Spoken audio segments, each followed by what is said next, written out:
coming to you live from the Soul by Boxmall here in Lagos, Nigeria, the commercial nerve center of Nigeria. We have an exciting show for you today. You do not want to miss this. My name is Victor Godfrey. I am in the company of Hugo, who will be joining me today on commentary. Hugo, how are you feeling? Oh, very good today, Victor. Thank you very much. Good evening, ladies and gentlemen. My name is Hugo, Funk Daddy Ndomaigba. It's a pleasure to be with you tonight. And tonight we have the first 9 fights of the third round of the regular season of the African Knockout Championship. Indeed, we do have an exciting package for you today. We do have 9 fights, like he mentioned.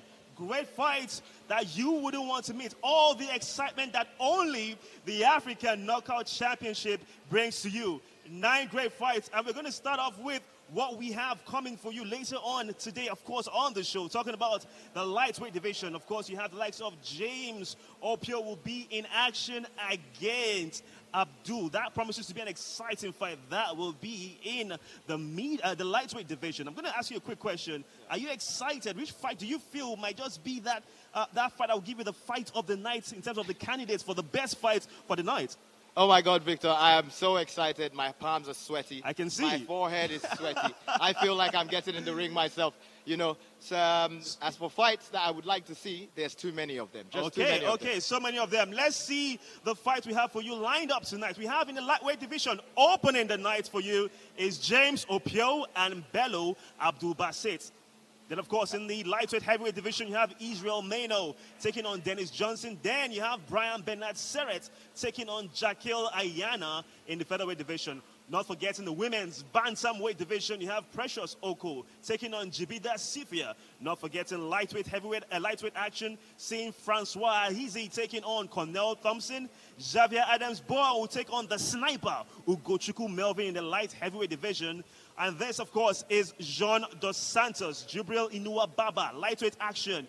Of course, Flex Munwe and Segun Ogunnoiki in the middleweight division, the co-main event. And of course, the main event of the evening has Abdelghani Saber taking on Josias Musasa. This promises to be really, really exciting. There you have it. We've seen the match card, obviously to remind our viewers that this is the African Knockout Championship, which means that we have a ranking system. Obviously, by the end of the year, we shall crown the champion of each division. A quick reminder, refresh your memory, you have the lightweight division that sees Jean Dos Santos looking pretty, Jibrin Inuwa Baba as well, leading the line. Your thoughts on this? Not forgetting that you have the likes of James Opio and Abdul Basit making their debuts. Your thoughts on this, Hugo? Well, first off, the first two, John Dos Santos and Jibrin Inuwa Baba. That is actually the Black Panther in John Dos Santos versus the Black Venom. Yes. So this is like a superhero versus supervillain. And they both have the same amount of points on the table. So whoever wins is definitely going right to the top. Now at the bottom, we have James Opio and Francois Ahizi. Both of them are making their debuts in the AKO Championship. So it will be very important to get a win. All right, now let's take a look at the middleweight division. There you have Daniel Emeka with 8 points, looking really pretty at the top. Sharif Drame from Benin Republic in second place. And Flex Munwe. But your eyes will be on Segun Ogunnoiki. He needs to climb up that table. Yes, everybody is trying to catch Daniel Emeka, the big shark. That's why they call him the big shark. He's the biggest shark in the ocean. Now the featherweight division sees Ananias Mulumba leading the line with 8 points. Josias Musasa, who will be in the main event tonight as well. Not forgetting the debut of the Egyptian Abdelghani Saber. Your thoughts on this? Yes, Musasa packs a punch. He comes with so much power. And Saber is very renowned for his grappling. So this should be interesting. Striker versus grappler. Of course, we do have the next division to look forward to refresh your memories in terms of the ranking system. It is the women's bantamweight division. You have Juliet Chukwu with 6 points at the top. Then Jane Osigwe has 4 points. And of course, you have the debuts as well of Jibidar Cythia and Precious Oko. Jibidar Cythia is the way more experienced fighter. She has way more fights under her belt. But Precious Oko is actually a champion in the amateur scene. She just won the last amateur African championship. So we should see champion versus experience. She has that amateur pedigree now. This is the final weight division to give you guys in terms of the ranking. You have the light heavyweight division. Richard Muzand, Dennis Johnson, Melvin Ugochukwu, obviously looking pretty in that place. You can see they are all looking to see if they can dethrone Richard Munzan. Now, this promises to be really exciting, ladies and gentlemen, is the African Knockout Championships. We just went through to all the rankings. Now, we need to know, right? Now, Hugo, this is where your experience comes in, because many people might not know this, but you have stepped into the cage, you have that tenacity. What will be going through the minds of a fighter right now is just a few minutes to action. Are you going to be going through the nerves or replaying the trainings you've had in the past few months? Well, I'll say the hardest parts of preparing for the fight is probably like the first week or the 2 weeks before the fight. At this point, they will just be excited and they cannot wait to go. All right, we definitely can't wait to go as well. Now, obviously, the very first fight of the night is the lightweight division that sees James Opio take on the Nigerian Bello Abdul Basit. This is the tail of the tape. Who has the advantage, the Ugandan or the Nigerian? Well, the Ugandan is the more experienced fighter, and he has a very good record. But Abdulaziz is also undefeated, and he's the taller fighter. He comes from a family of boxers, so they have very good pedigree with the hands, and he's taller. So we'd like to see him use his long-range weapons. Without any further ado, it's time for us to take a look at James Opio as he makes his way to the cage.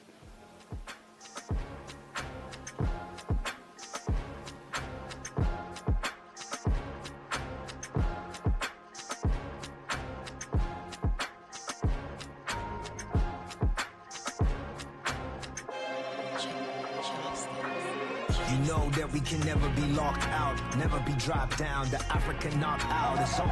No limits, no rules, take him to school. I pity the fool trying to step, you get knocked out. It's on. It's my time now, you gotta know. Take over time, you gotta know. It's time for Africa in the house. We show them what we about. The African knockout is on. It wouldn't be a mystery if you studied my history. Though nobody assisted me, I made it. And I eradicated the haters who waited to see me decapitated. But that don't mean shit to me, it just pushed me to victory. I lost a lot, it cost a lot to be the champ. Depression tried to cripple me, I use it like a ramp. And even if I fail or fall, the pain is all I need to train my thoughts and remind myself to get up until I'm standing tall. You know that we can never be locked out, never be dropped down. The African knockout is on. No limits, no rules, take him to school. I pity the fool trying to step, you get knocked out. It's on. It's my time now, you gotta know. Take over time, you gotta know. It's time for Africa in the house. We show them what we about. The African knockout is on. They don't know what I've been through. Nobody to tell me my be new. 23 on my back. I change out for you, spoil 32. All I do is go harder than focus.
Ladies and gentlemen, welcome to the African Knockout Championship Season 2024. This is the third fight night of the regular season, brought to you by Climax, Amstel, Green Hill, and partnered with Sports Assist. Our three judges scoring this contest from Gamma Pro are Solomon Barsi, Femi Oshutola, Gabriel Uko, and Austin Judah is our chief judge. Our referee in charge of the cage is Stephen Moma. And now, this is the moment that African MMA fans have been waiting for. Live from the Seoul Boxmall, Victoria Highland, Lagos State, Nigeria. Let the knockout begin!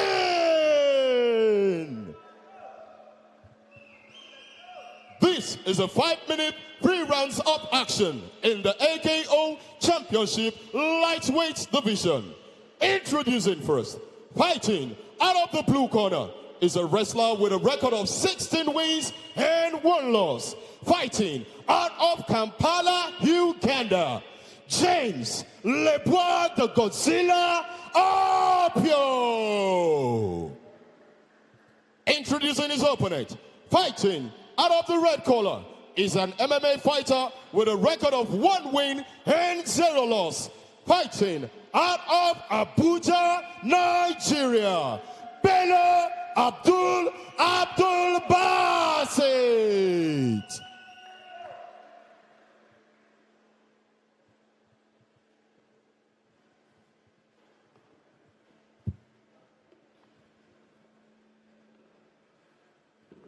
Fighters out.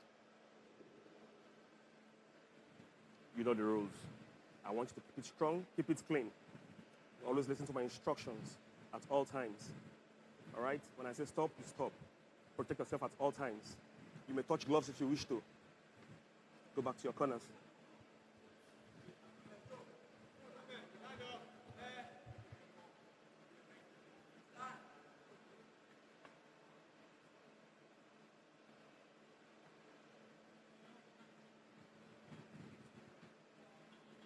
You ready? Fighter ready? Fight!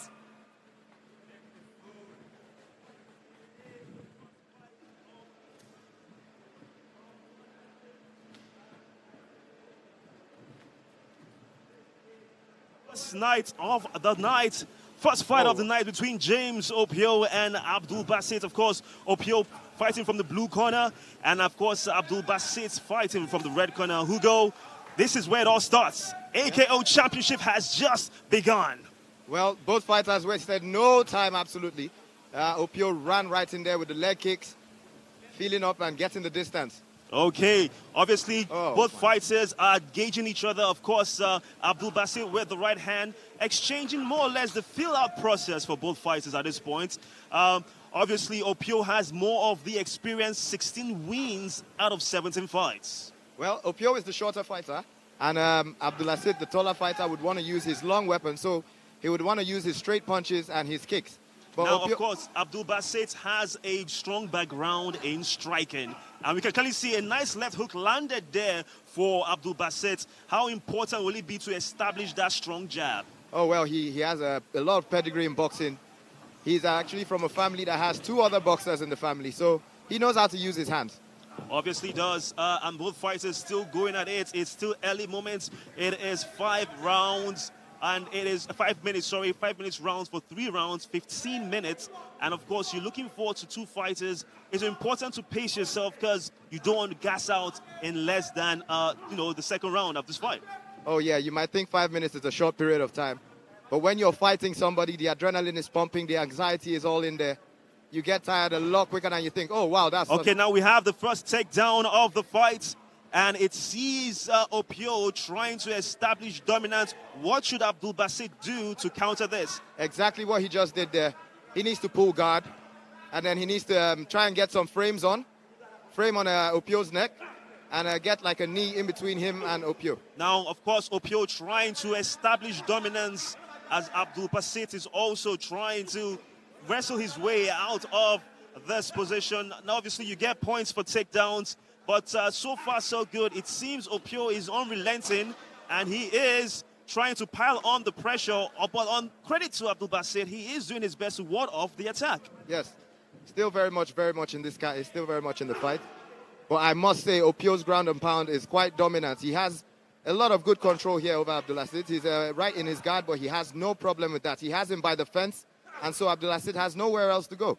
Okay, now obviously Opio again trying to establish dominance, the Ugandan, and he seems to try and land his strikes. However, Abdul Basit has done well, so far so good, given the fact that his background is more in striking and kickboxing. Oh my God, Victor, he just did such a good transition into side control now. Abdulaziz might be in a little bit of trouble. He's still in the fight. Oh no, now he's been mounted. This is not a good position to be in. It is not a good position to be in at all, and we can clearly see that it's time for the ground and pound from James Opio, the Ugandan. Yes, and we can see Abdul Basit seems to have been busted open, and this is what it's all about. We spoke about blood, sweat, and tears. This is how it all counts here in the African Knockout Championship. Well, this is the African Knockout Championship. Victor, we are by the beach, but we are here for a different type of party. That was an elbow. It was an elbow. The strikes are landing now for Opio with more frequency, but there seems to be a change as Abdul Basit is back on his feet. Abdul Basit, if you know Abdul Basit or if you've ever watched him fight, you know he's a slow starter. But this boy has a lot of grit and resilience. And he has shown that right now as we are back on, both on their vertical base, and you're trying to see. But Opio seems to be a bit exhausted. I don't know. Another nice takedown, but both fighters seem to be feeling the pace of the fight right now as we are coming to the final minutes of the first round. Well, it is hot, it is humid. We're by the beach, and like you said, this is both fighters' debut in the AKO Championship. Opio has never been to Nigeria, and Abdulaziz Bello has never been to Lagos. So this is a new place for them. Now we can clearly see that Opio, obviously based on the exchanges, seems to have had more and better of the exchanges, because the face of Abdul Basit seems a bit bloodied right now. It looks like he has gone through a fight. And of course, Opio is still trying to establish that position ahead of Abdul Basit. You know, it's a problem once a fighter gets caught. You know, you're compromised for the rest of the fight. And this is something Abdulaziz's corner would have to work on. Is trying to survive, to be honest. He's trying to survive. Less than 10 seconds to go in the first round. And Abdulaziz is honestly trying to survive the onslaught from Opio. As the first half round is over between James Opio and Bello Abdul Basit. And one would say that with the exchanges being fair and honest, Opio seems to have had the better of those exchanges. What a dominant round from Opio, Victor. What a very dominant round. We thought he was a kickboxer coming into this fight. He has showed he is a certified mixed martial artist. Because his takedowns, I saw him do a double leg initially, and then he transitioned to a single leg as well. His transition to side control, his transition to full mount, and then the ground and pound. Absolutely dominant. Okay, we are going to go on a quick break now, as we will come back for second round action. Don't administer treatment on it, just clean the surface.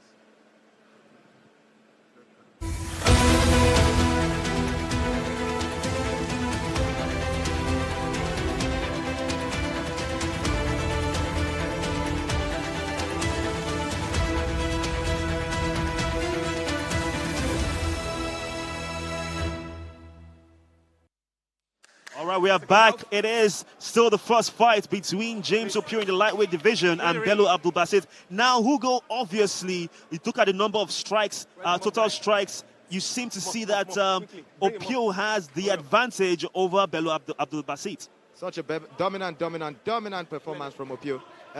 Abdulaziz's corner, I hope they found a way to deal with the range management, because he's not using his range. He's a taller fighter. He should stick to his straight weapons and keep Opio at bay, because that boy can wrestle as well. Okay, we are getting ready for second round action. The first fight here on African Knockout Championship lightweight division between James Opio, he's known as the Lebois Godzilla, against the Nigerian Bello Abdul Basit, who is also known as just Abdul. Of course, Bello needs to fight back in this one. If you're just joining us, James Opio is fighting in the blue corner, while Abdul Basit is fighting in the red corner. James Opio had a very dominant first round.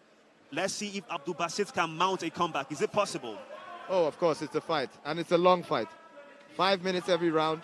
It can change at any moment. Such another good takedown, and perfect timing there from Opio.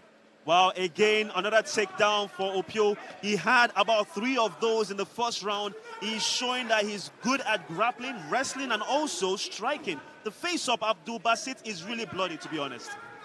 And another takedown from takedown, Opio. yeah. Another takedown. Abdul Basit needs to sprawl quicker, use his knees, use uppercuts. He needs to discourage Opio from shooting for these takedowns constantly. Now, obviously, we mentioned the experience of James Opio. He has 17 fights, only 1 loss, and 16 victories. In MMA, that is no small feat. Yes, he's a very experienced fighter and obviously a very dominant one.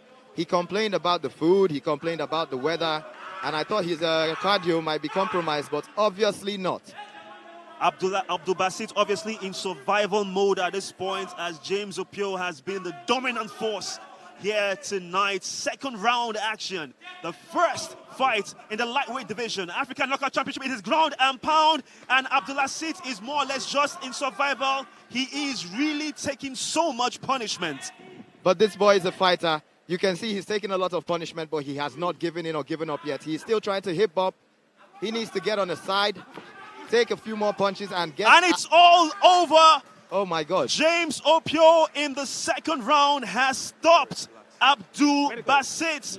And our first fight of the night has kicked off with a knockout and a stoppage. What a way to announce yourself to the African Knockout Championship. What a way This indeed. boy came from such a distance. He came all the way from Uganda to Nigeria. He has never been here before. He came with a 2-man team. He only knows 2 people in the country, and he has pulled off such a spectacular win. A very dominant victory for James Opio, as he, to be honest, if we are being very honest, he battered and bullied and beat up Bello Abdul Basit. It's not a bad performance from Bello, but again, there are levels to this game. Hey, welcome to the African Knockout Show. Welcome to the African Knockout Championship, Bello Abdul Basit. I'm sure he's a fighter. He will go back home.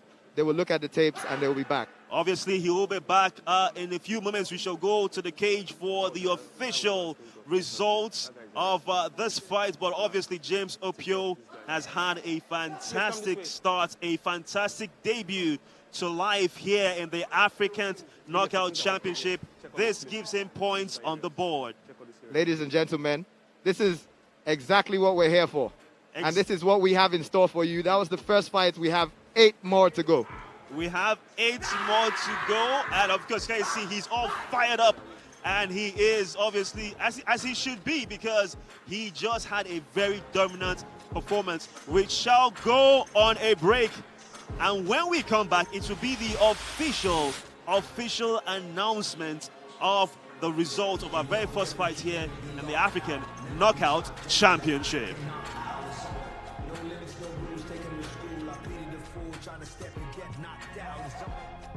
Time now, you gotta know. Take over time, you gotta know. It's time for Africa in the house. We show them what we about. The African knockout is on. It wouldn't be a mystery if you study my history. Nobody assisted me. I made it. Now, obviously, this was the action that took place. This is just when the fight was stopped by the referee Steve Momo. But again, we said this. James Opio established himself. He was very strong, and more or less he manhandled, Bello Abdul Basit. Oh, Steve Momo had seen enough. He had seen enough. I mean, when he had the full mount, Abdul Basit was still fighting, but once he framed with his right hand and landed that left hook, it was over. Now, this is the official stats of the fight. This is the fight by the numbers. It's not just about, permutation. This is it. You have it, total strikes, punches, elbows, kicks, knees, takedowns, obviously all in favor of the winner, James Opio. This is what you call a dominant performance, Hugo. Yes, we definitely need to look out for James Opio in this featherweight division, lightweight division, sorry. He is definitely a big contender, and he has shown himself. Now it's time for us to officially go to cage side for the official results of the first fight.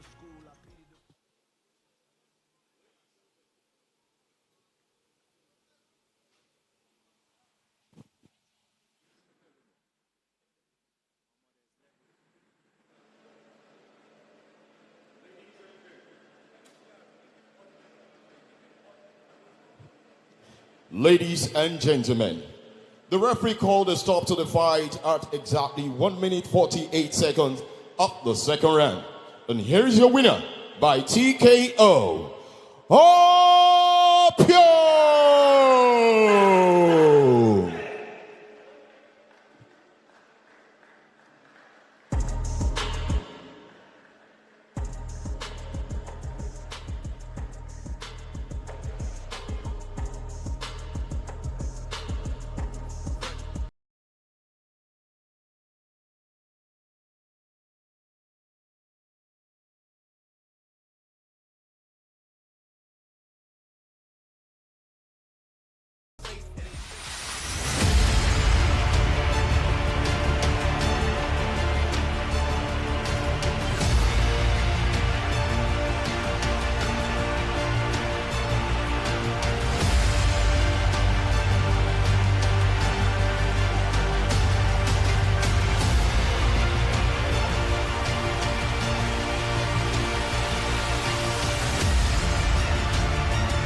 Everyone deserves luxury.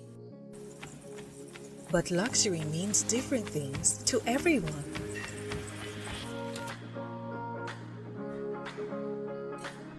Luxury can mean appreciating the scenery of nature. It's stepping out to bask in the warmth of sunlight.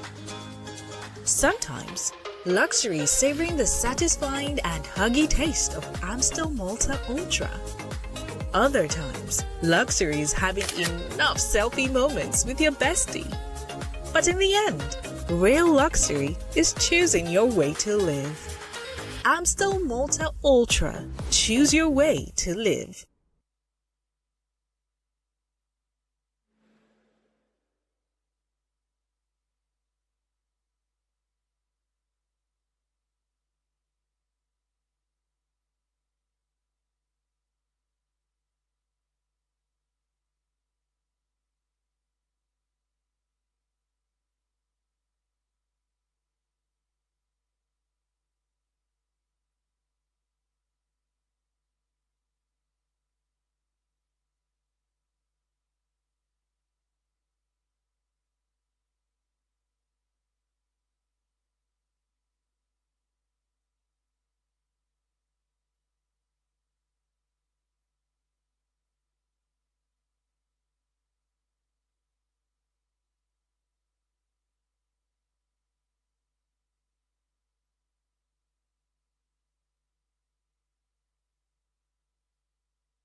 Back to the African Knockout Championship Season 3. Welcome back, ladies and gentlemen. We just witnessed the very first fight of the night in the lightweight division that saw James Opio, to be honest, Hugo, totally tear apart and dominate Abdul Basit. But we do have action still continuing, the excitement. Second fight on our hands, and it is from the light heavyweight division. And you have a debutant all the way from Burkina Faso. Oh my God, former Godugu. Your thoughts on this? It is between Israel Mano and, of course, Dennis Johnson, the Nigerian. Well, if the last fight we just witnessed was the appetizer, I cannot wait to see what the main course will be like. And those were the lightweights. Now we have the light heavyweights coming up.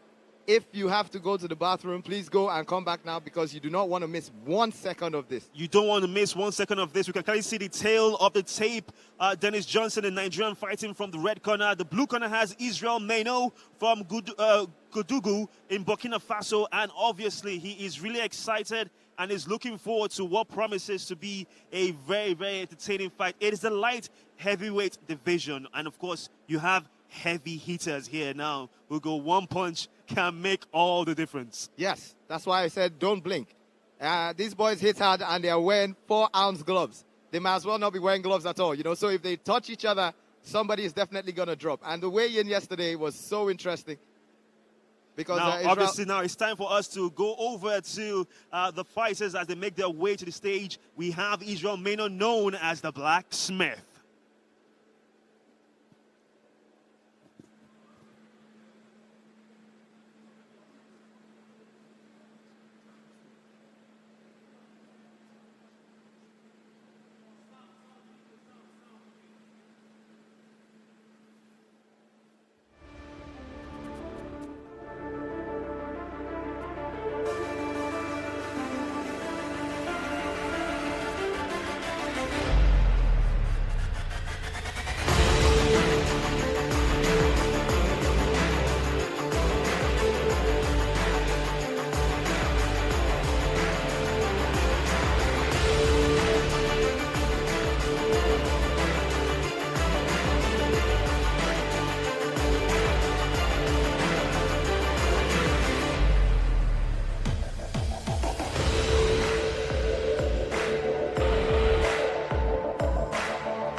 Ladies and gentlemen, this is a 5-minute 3 rounds of action in the AKO Championship Light Heavyweight Division.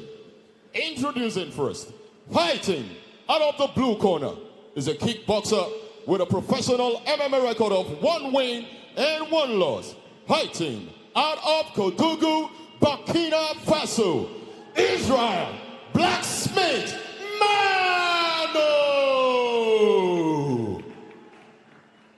Introducing his opponent, fighting out of the red corner is a kickboxer with a professional MMA record of 1 win and 2 losses. Fighting out of Kaduna State, Nigeria, Dennis Stone Johnson.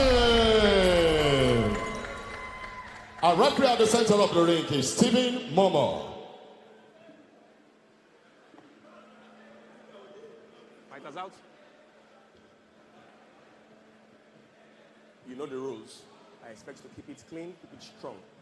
Listen to my instructions. Okay, it is time for the second fight of the night in the light heavyweight division. It is between the Blacksmiths, Israel Mano, and the Stone, Dennis Johnson. What are your expectations for this one, Hugo? Well, I'm expecting a knockout, man. These are the big boys. The intensity is so much. They look a lot bigger in real life than they do on TV, I can tell you that. And I wouldn't want to be standing in front of any one of these men. You wouldn't want to stand there, but we do have a brave referee talking about Stephen Momo, who is standing right now in between them. And here we go. Don't blink, ladies and gentlemen. Do not blink. Now, both fighters feeling each other out. It is Mano. Oh, a nice kick to the midriff from Mano to Johnson. Oh, yeah, trading punches. This is a very fast start to the fight. I was going to say Mano is fighting from the blue corner, while Johnson is fighting from the red corner. What are your thoughts on this very aggressive start to the fight? Well, you know, the bigger the guns, the bigger the burn. So these boys will not want to be hanging around.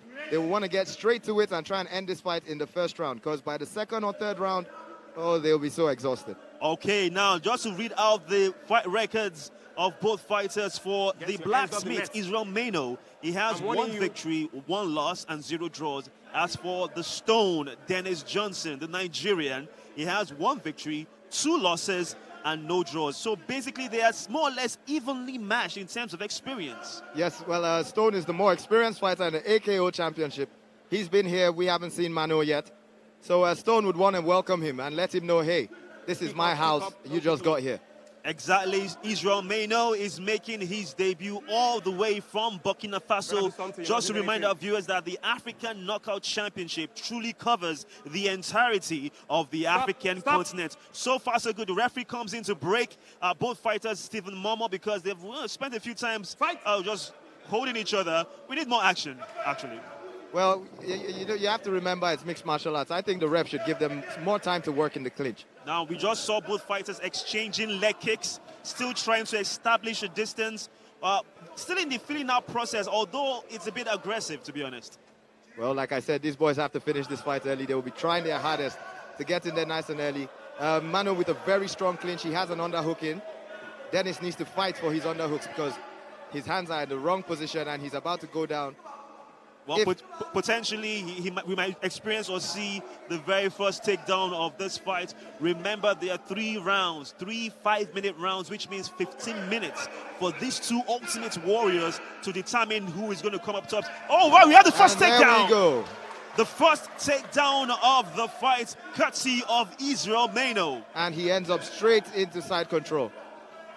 Obviously, side control, Dennis Johnson, the Stone, trying to see if he can wrestle his way from this position. But the way it looks right now, Israel Mano seems to have the upper hand. Well, we know how devastating side control can be. We saw it in the last fight with James Opio and Abdul, and that's what happens. Okay. From side control, you can now transition into full mount. Credits to Johnson from leaving that hold, and a knee strike to Mano. Oh, straight into a flying knee from that breakout. Johnson just had to let Mano know how he felt about being underneath him and the ground and pound. He just let him know, hey, I didn't like that and I can be dangerous myself. Have a flying knee to the head. Well, have a flying knee to the head indeed. We can see the coaches of both fighters shouting out instructions, and we're back again to the ground. who does this, benefit the most? Is it going to be Mano or Johnson if we take it to the ground game, Hugo? Well, it seems Mano seems to have a better jiu-jitsu and wrestling from his transitions and that sweet back take there. He's trying to take Johnson's back now, and Johnson has taken a threat assessment, and he has decided, you know what, I'd rather be on my side, or I'd rather just get up. Now, this isn't the fights we expected, to be honest. We thought it was all going to be strikers going all out gung-ho, but it has been a very technical affair as both fighters are struggling or trying very hard to establish dominance. Well, you have to take the fight to where you feel comfortable. Maybe it's possible that Manu had felt Dennis Johnson's power, and he's figured, oh, I don't want to play hit and bang with this guy. I don't want to stand and bang with this guy. I'm just going to wrestle him and see what it's like. And I think he feels like his wrestling is better. That's why he's stuck to it. Less than a minute to go in the first round. Second fight, African Knockout Championship between the Blacksmith, Israel Mano, and Dennis Johnson, known as the Stone. So far, so good. It has been a tentative affair. Both fighters trying to establish dominance. Both fighters have gone to the ground. Both fighters are back up, and this promises to tell us a lot in the sense that this fight still has a lot to offer. Oh, we have a long way to go in this fight. A long way, it seems. Sorry, ladies and gentlemen. I expected a knockout in the first 30 seconds, but sometimes such is fighting, you know. And we are back to the ground again. Like I said, I think Mano wants this to be on the floor. Johnson, however, has to also establish dominance once they get back to that vertical base position in terms of being upright. So far, so good. It has been all Mano in terms of trying to grapple and establish. Less than 2 seconds to go from the end of the first round. And in any moment now, the first round is over. And the second straight fight ends with the first round ends and the second straight fight here in the African Knockout Championship. Obviously, these two fighters have given it their all in the first round. What is your thoughts on this? But before we get to your thoughts, we shall go on a quick break. And when we come back, there's still more here. African Knockout Championship.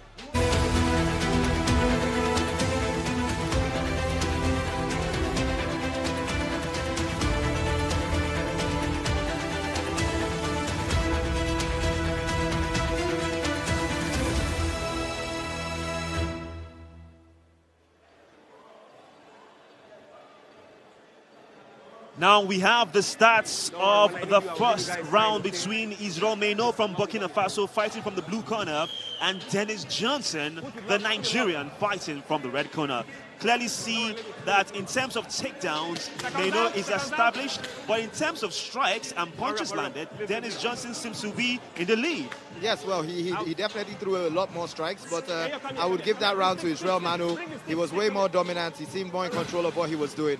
Dennis seemed to be swinging a lot of wild punches. We are getting ready for the second round of action here. African Knockout Championship, a debut fight in the AKO for Israel Mano. As for Dennis Johnson, he's more or less a veteran in this African Knockout Championship, but they both need to build their points tally in terms of getting victories in this championship. We are ready for the second round. Both fighters, after the first round, oh wow, a nice kick attempt to the jaw of Johnson from Mano, and a nice kick as well in retaliation from Johnson. This is, well, strike me, I strike you, God no go vex. Dennis has his hands where I don't like him having his hands. You know, he needs to watch out for those head kicks. But he has such a heavy leg kick. I think he should start off most of his attacks off that leg kick. He should start with the leg kick and then go on with a combination of some sort. So obviously the assessment from Hugo here is that Johnson, the Nigerian fighting from the red corner, should actually establish more of a jab, a kick, or more or less throw more combination punches, because we're seeing just single punches and they are more or less wide hooks that can be read easily from the opponent. Well, that's what happens after the first 5 minutes, you know. Energy levels, like I said, it's hot and humid out here. It must be draining, and these are the big boys. The bigger the guns, the bigger the burn. The bigger the guns, the bigger the burn. The experience of Hugo, my co-commentator, on full display. But obviously you do have Johnson now increasing the intensity of those leg kicks. He's started to invest in the leg kick because he's getting the reaction he's looking for. He is definitely getting that reaction from Manu. And when you chop down, you can't move well. Without leg work, you can't move. Now we can clearly see that Johnson is establishing dominance in terms of the striking. Manu seems to be taking a bit more punishment now. And Manu doesn't seem to be retaliating. However, he tries to hold, but Johnson seems to be with the momentum at the moment. Oh, this is deep water now. Definitely deep water. Both men are definitely tired. But Dennis is looking the better conditioned fighter, and he wants to press now. This is his moment. He wants to take advantage. The strikes are landing, but none has done any damage just yet in favor of Johnson. Menu seems to be absorbing the punches quite well. He's still on his feet, and one can say that maybe any moment now, if a good, strong, powerful punch lands, Menu could be in trouble. Obviously, he's taking lots of punishment now. He is taking a lot of punishment, but it seems like Dennis is getting exhausted. He should have picked his shots wisely. He needs to put this man out before he burns out the gas tank. But it's amazing that Menu hasn't put up anything in terms of offense in the second round. Hey, that's what happens when you're tired. That's what happens when you're tired, Victor. It might be in your head, you know, Mino might have it in his head. He wants to throw 3 punches, but he can barely throw 1 now. That's what happens when you're exhausted. Menu is there for the taking, a great knee to the head from Johnson. And Menu is still somehow on his feet. I can see Hugo is very animated here, ringside with me. And obviously, this is just any moment now. You can imagine that Johnson might just get that strike. Menu isn't really fighting back, though. How is this man still on his feet? How is he still on his feet? That was another perfectly timed, and it landed as well. Another knee. He needs to be careful. Anytime Dennis goes in the clinch, he's looking to dirty box or to throw one of those knees. But surely, this shows us that from the performance of Israel Menu, that a lot was taken away from him in the first round, and he is doing well to survive. A bit of a slip there. Johnson has this fight on his own now. If he does land something of significance, I think Menu is there for the taking. Menu is just begging to be put out. Oh my God! The first fight knockdown of this fight comes from Menu out of the blue. It was a tremendous right hand, actually, I should say, that landed flush on Johnson's jaw. And just like that, in an instant, the tables have turned. Hey, that's what we say. Quality over quantity. Quality over quantity, especially in this fight game. That was a perfectly timed. Well, here we were thinking that Manu was tired and he was out of the game, but he was just waiting for the right time to throw that devastating overhand. An overhand right hand that landed flush on the jaw of Johnson, as Johnson obviously taking in deep breaths. Less than a minute to go in the second round. Here, second fight of the night, light heavyweight division between the blacksmith Israel Meno and the stone Janice Johnson. And obviously both men are incredibly exhausted. It's only a matter of who can get that final strike to perhaps end proceedings. Victor, that knockdown just changed the whole dynamic of the round. Just changed the whole dynamic of the round because Dennis Johnson was in control of that round. Mano looked out of it. But now he's knocked him down to the ground and he's back in charge. You know, he has him in the clinch. God knows what the judges are thinking right now. Yeah, I do not want to be any member of the judging for this particular fight because you saw in the second round whereby, of course, Johnson had the dominance, had the more strikes, landed more, and then Menu out of the blue with a punch. Now this obviously is less than 10 seconds to go and both men clearly visibly exhausted, and will more or less end the second round any moment from now. The second round is over, and the highlight of the second round, to be honest, Hugo, was that punch from Meno that landed on Johnson's face. We shall go on a quick break, and when we come back, it's still more here on the African Knockout Championship. Oh my, oh my.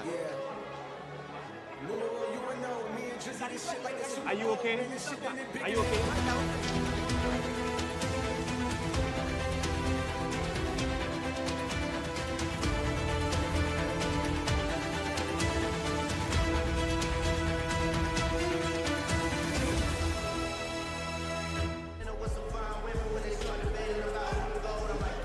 Welcome back to the African Knockout Championship. This is the second fight, the end of the second round. It is the light heavyweight division. Israel Meno fighting from the blue corner, taking on Janice Johnson from Nigeria in the red corner. You can clearly see the stats from the second round. And again, we saw the establishment of strikes from Dennis Johnson, but he only took one punch. Yes. It only took one punch from Israel Meno to land on Dennis Johnson, and he was floored. Quality over quantity, Victor. Quality over quantity. We can see the massive disparity in the amount of strikes that was thrown between both fighters.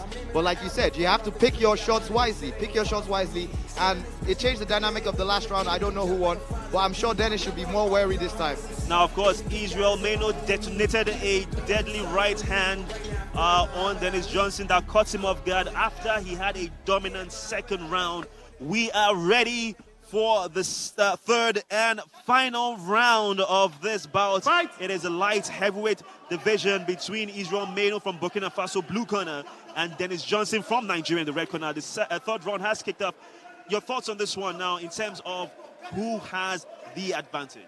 Well, I can't believe the fight lasted this long, to be honest, Victor. I cannot believe we're in the final third round. I thought this fight was going to be over in the first round, but watching what we've seen so far, I'd say Mano is the more tactical fighter. You know, he doesn't want to waste any energy. And I'd say Dennis is more of the brawler. You know, he wants to get this over and done with. And he's throwing as many punches as he can to get this over and done with. Well, to make you a believer, because you said you can't believe the fight has gotten to the third round, this also is a tribute and credit to the tremendous conditioning of both fighters. We saw Johnson saying that it was a slip. He said it was a slip, but Meno, obviously, these two men are exhausted, because when that happens, you usually are meant to attack your opponent, but he's also biding time to get in more oxygen. Oh, both men are clearly exhausted.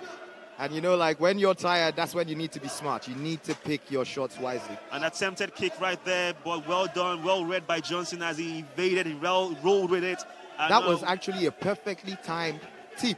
That push kick to the stomach, especially when both men are tired, is actually the perfect strike to send. I mean, if you're on 70% battery life and you're kicked in the stomach with the tip of your toes, that takes you down all the way to 30%. I think you should invest in that kick. Now, obviously, we just saw that backhand miss there by Meno. Now, we also have to be very honest in terms of the fact that we have to credit these two warriors, these two fighters, who have been able to go through this. Like you mentioned, the conditions in terms of the weather is not very, very pleasant. It's very, very humid. It's very hot here in Lagos tonight. But credit to these men in terms of their conditioning. They've been in tremendous shape.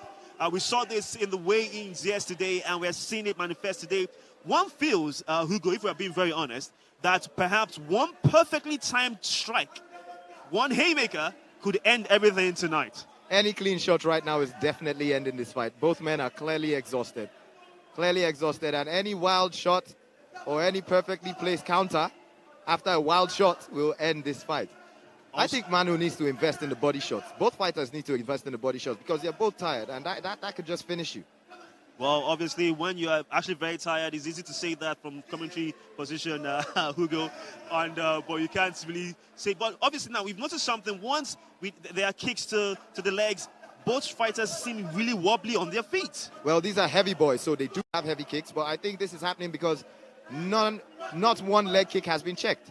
Most fighters, you're supposed to check your leg kick. You know, these hurt. They really hurt. But if you check a kick, it hurts the other fighter. Now, obviously, this has been a very close fight from the very first round.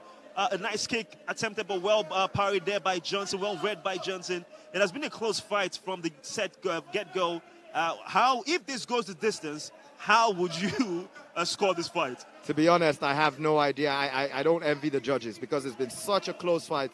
But in this last round, I'll say the more active fighter has been Mano, and he's been landing with the oblique kick to the leg.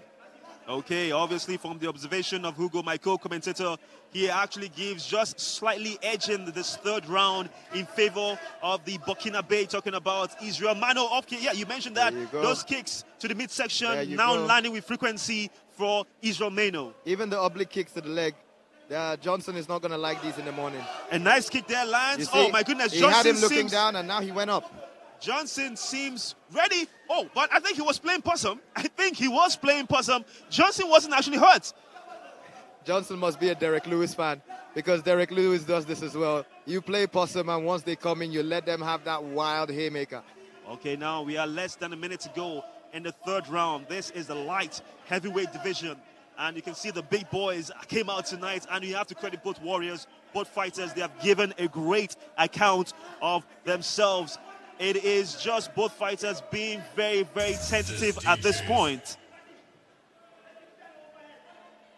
Being very tentative at this point in terms of their strike, picking their shots now. They have to be very careful. You don't want to lose it in the last round. Oh, this is not only the last round, this is the last 30 seconds. You do not want to lose this fight now. They're not doing anything about these leg kicks. They need to check those leg kicks. Well, obviously, less than 20 seconds to go in the final round. Second fight here, African Knockout Championship between Israel Meno and Dennis Johnson. The blacksmith and the stone, they have battled. They have shown so much grace and determination. You have to credit both champions, both warriors, so I should say. as they are looking forward to see if they can end this. Less than 3 seconds to go. This will go to the judges' scorecard, and what a fantastic show of sportsmanship between both fighters. This is the final round, and it's, like you said, it's a very tough fight between Israel Mano and, of course, Dennis Johnson. Both fighters absolutely exhausted, absolutely exhausted. It's so beautiful to see such a good show of sportsmanship between both fighters. They've earned that respect. Anytime you step in the octagon with another man, you know, you earn that respect. You know, it's a different feeling. Okay, this is time for us to go on a quick break now, and when we come back, we'll head over to the judges' scorecards. This is still the African Knockout Championship.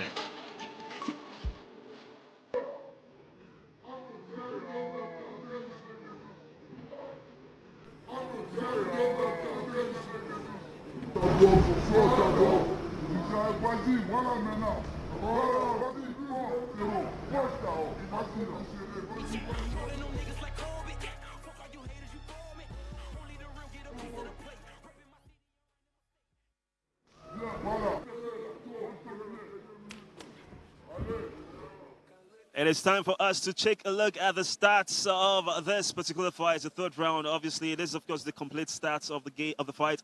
You saw Israel Mano fighting from the blue corner and Dennis Johnson going head-to-head light heavyweight division.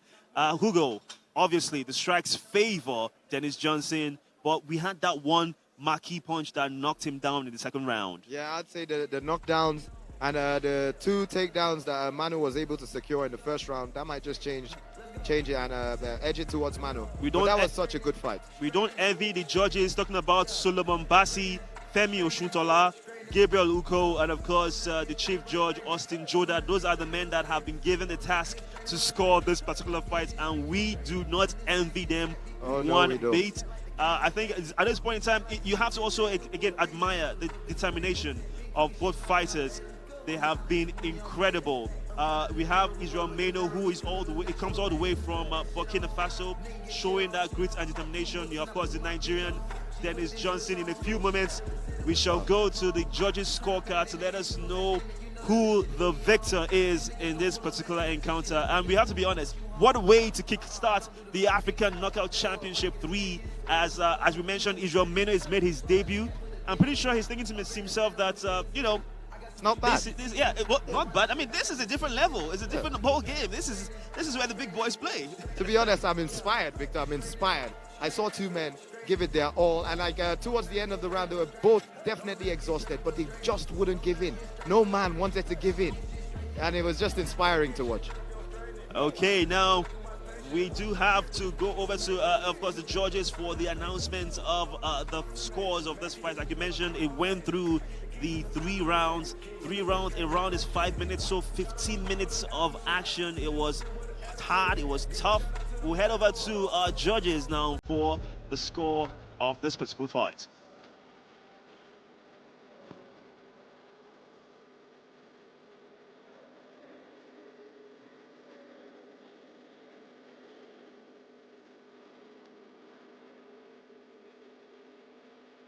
In the meantime, though, we are heading over to...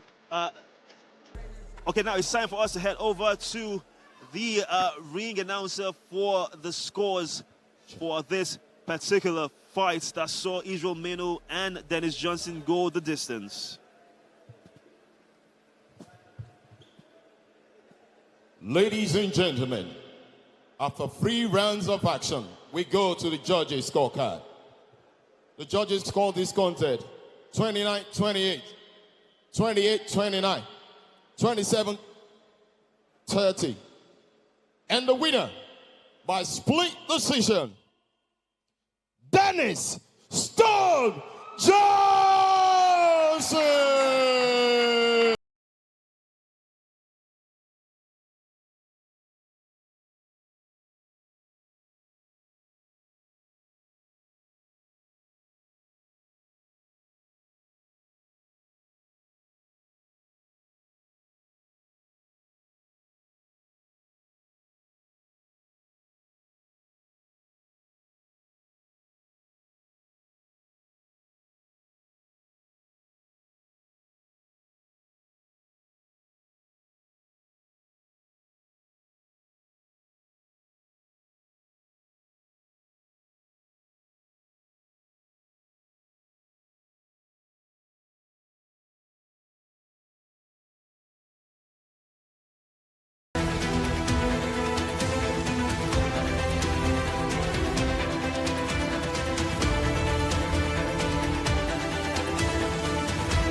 Okay, we are back here in the African Knockout Championship. Obviously, just a quick reminder of what has gone down. If you just joined us, thank you so much and welcome to Africa's premier mixed martial arts promotion. Yeah, you had the first fight between James Opio from Uganda defeating Bello Abdul Basit from Nigeria by technical knockout in the second round. Of course, James Opio making his debut. Of course, not forgetting Dennis Johnson, the fight we just saw now, defeating Israel Meno by split decision. And of course, the fight's yet to come. Bernard against Jakil. But we do have the tail of the tape. Now, this is the preview, if you will, of the fights we have coming up next. Now, you have Brian Bernard Seret from Nairobi, Kenya, taking on Jakil Anyanya, who is a Nigerian as well from Port Harcourt here in Nigeria. Of course, one is called the Smiling Assassin, and of course, that's the Nigerian. Then Breyola is known, Bernard, sorry, is known as Breyola in terms of his nickname. So, this is one to look out for. It is in the featherweight division.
Ladies and gentlemen, this is a 5-minute 3 rounds of action in the AKO Championship Featherweights Division.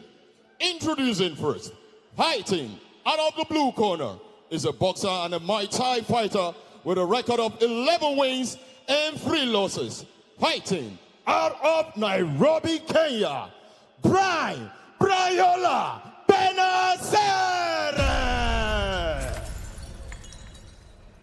Introducing his opponent, fighting out of the red corner, is a professional kickboxer with a record of 7 wins and 1 loss. Fighting out of Port Harcourt, Nigeria, Jaquel, the smiling assassin, Ayana.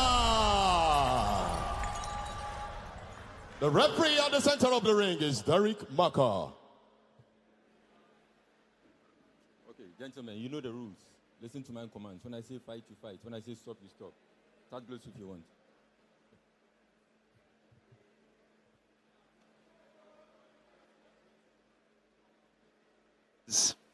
This is the 3rd fight of the night. It is in the lightweight division, and it is Brian Bernard Seret from Kenya, Nairobi, Kenya. He is known as Brayola, taking on the smiling assassin from Port Harcourt.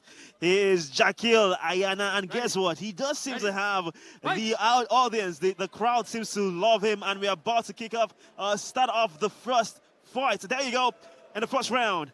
Hugo, who do you think has the advantage in this one? Well, I spoke to Ayana yesterday, and he said he had done his homework on his fighter, and he knows he's fighting a shorter person, and he knows he's going to be coming in with looping punches, and he's going to be coming with a lot of head movements and probably shoot for a takedown. Now, of course, this is the lightweight division, which means that these fighters will be light on their feet. They'll be a lot faster. We can see the snapping kicks from both fighters already in the early exchanges in this round. In the early exchanges, Seret can't seem to get a hand or a leg on Anyana. He's got beautiful footwork. Beautiful footwork. The boy seems to, he moves like Israel Adesanya. Okay, I would love to quickly make a very quick correction. This is not the lightweight division. This is actually the featherweight division. And it has Seret from Kenya fighting from the blue corner, and Anyana from Nigeria fighting in the red corner. And obviously, both fighters still looking to establish dominance. You know, it's the feeling out process that we always see here in combat sports. Yes. Well, yesterday, after the weigh-in, I spoke to both fighters, and Seret, he was so upset that Anyana had the audacity to give himself such a nickname, the Smiling Assassin. How dare him? I am also a smile. I am also a cheerful guy. Now, Ayana comes in with a record of 7 victories, 1 loss, and no draws. As for Seret, he has a record of 11 victories, 3 losses, and 0 draws. So now that really doesn't tell much in terms of your records, which means that both fighters have both experienced victory and losses. And the crowd comes alive each time Ayana attempts to strike. Well, you know, Seret is a Muay Thai fighter. He said he had 10 fights in Thailand, and he spent a lot of time in Thailand. But here you go, the Muay Thai fighter has to wrestle. That's usually a sign he can't keep up with the striking. All right, Ayana now. Oh, look at that, both fighters taunting each other. And Ayana obviously trying to establish and say, hey, you have to fight it my way, none of this. Now, Ayana, you mentioned, also has a background in kickboxing. So he is a fighter that wants to keep things upright. Yeah, I'm sure he would want to keep things upright. But the leg kick is supposed to be his entry, and he's not getting too much success with that, you know? A lot of looping punches. Well, an exchange of, let's say, a fist bump at that moment between both fighters, acknowledging the fact that they both try to take each other's heads off with their attempts. It's getting a bit scrappy at this point in time. Very, very, would I say, engaging exchanges by both fighters, but nothing of note has landed just yet. Oh, beautiful, beautiful footwork from Anyana. The way he just goes in and out, like he makes Seret come at him, and then he just plants his foot on the ground and he throws that left hook. Yes. And the left hook hand lands from Ayana, and he seems to have smelt blood as Seret is now in survival mode. And Ayana also has to be careful as well, because those kicks from Seret, both fighters are actually going at it at this point. But you can clearly see, you mentioned something about Ayana baiting Seret with those traps, making him overextend, which left him open for that left hook. Yes. And he said he had done his homework, and he said he was so prepared for Seret, and we can see that already. And with the takedown attempt, he's had 3 takedown attempts, and Anyana has sprawled every time, so he's good with the takedown defense. Now, of course, these are 2 young men Jackel Ayana, just 23 years old, and he is known as the smiling assassin. In Nigeria, we usually have a term for people like this. We call them fine boy. Fine boy. Exactly. Let's see, he is. And obviously, just to add to this, we have to say a very big thank you to the incredible live audience and live crowd we have here, because they are showing their love and support for the Nigerian fighters from the red corner. Well, you need to take a look at the corners. Watch your groin, okay? Each fighter has 3 coaches in his corner, and we have 6 men just going here absolutely crazy. They are screaming and going mad. Less than a minute to go in the first round between Seret and Anyana. This is the featherweight division, the very third fight of the African Knockout Championship. We also have to commend the level of technical display in terms of the ability of both fighters. This is not just scrappy stuff. This is the elite, the best of the best. An attempt again. Well done to Anyana. Each time Seret tries to have a takedown, he counters it. That takedown defense, he has such a beautiful sprawl. And I'm a bit worried that he's trying to set Seret up, because at some point Seret will shoot and he will not sprawl, he will use a knee. Seret needs to be careful. He needs to throw something before he shoots. Obviously, Seret switching stances now. Both fighters are looking to see if they can end this round on their feet. Most likely they will, as the end of the first round between Seret Bernard Bryan and Jackel Anyana. Seret, of course, fighting from Nairobi, Kenya. And, of course, the smiling assassin, Anyana, going all the way from Port Harcourt. But this has been an interesting and incredible first round of this third fight here in the African Knockout Championship in the featherweight division. We can clearly see there that was an attempt from a kick from Seret, but the counter from Anyana. Now we can clearly see that the head movement also, commend the head movement of Seret. He has done well to avoid those punches, but that was one that seems to have landed at that point. Ayana's footwork is just amazing. But Seret knows how to pick a shot. I mean, just right there, he had the left kick and he saw he had the opening 3 times and he landed that kick 3 times. Now what should both fighters do, thinking about the strategy to go into the second round, given the fact that we do have the stats now, and we can clearly see that obviously the kickboxer Jackel Anyana, fighting from the red corner, the Nigerian, has established more in terms of what's called in terms of the striking. Oh yeah, the numbers are quite close in the striking, but Jackel Anyana just tips it up a little bit. He's just edged it a little bit. His footwork has been amazing. His hands have been amazing. This has been a very beautiful technical battle in the first round. All right, we have the second round ready to go, and we have lift up in the second round as Jackel Anyana, the Nigerian, fighting from the red corner, takes on the Kenyan. Breyola is his nickname, talking about Bernard Seret Bryan. Of course, each round is 5 minutes, which means that you must have a very good gas tank if you want to go here in the African Knockout Championship. Well, Seret is another one of those fighters. I think all the Eastern African fighters, they complained about the food, and they say we like too much spice, and this is not preparation food. So I wonder how that compromises his preparation.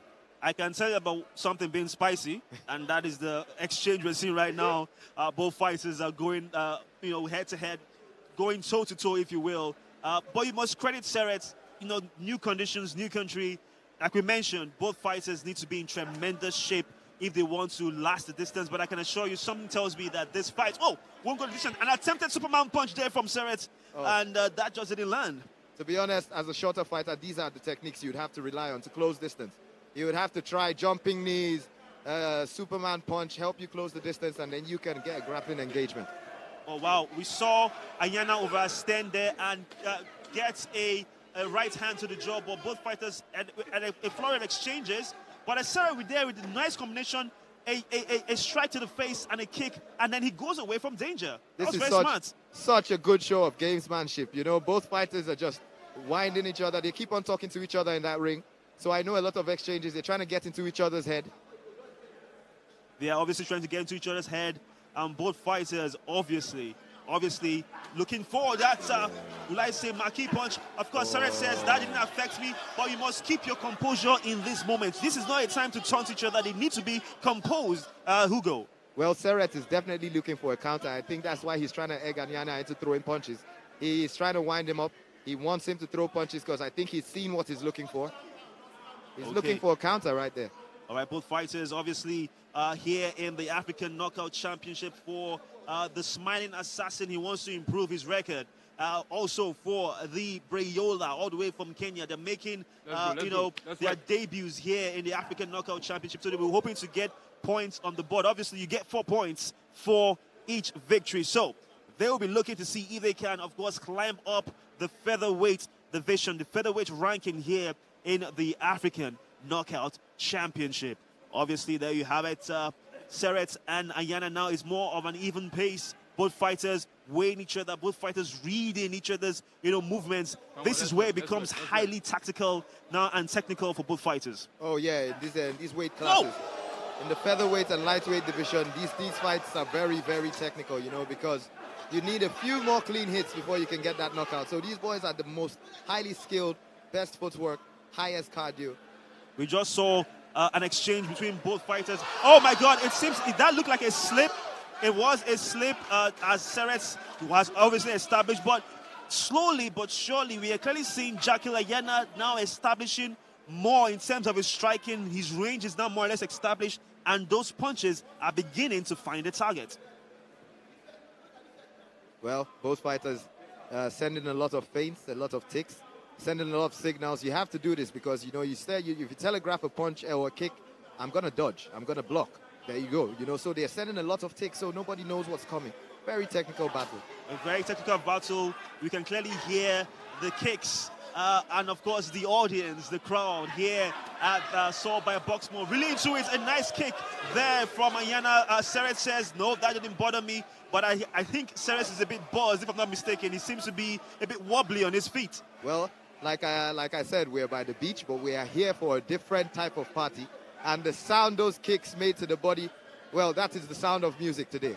I have to be honest with you, being very candid, this so far has to be one of the most technical matches we've seen so far in the African Knockout Championship Season 3. And yes, Ayana again landing with that wonderful counter punch. Left hook flush on the chin of Seret. Oh, nice three strike combo there from Seret. That was a roundhouse to a Superman combo. That was beautiful from Seret. Whoa, wonderful. Now Seret seems to have a bit of confidence. Less than 20 minutes to go. And Ayana seems to have, will I say, slowed down a bit with his intensity. This is not the same intensity he had. Is perhaps Seret getting into the mind of Ayana? Well, Seret seems to have definitely earned his respect. So he's no longer, getting careless. He's picking his shots. He has to pick these shots. I think he should rely on his straight weapons because he's the taller fighter. And it's the end of the second round. I have to be honest, this is edge of your seat stuff.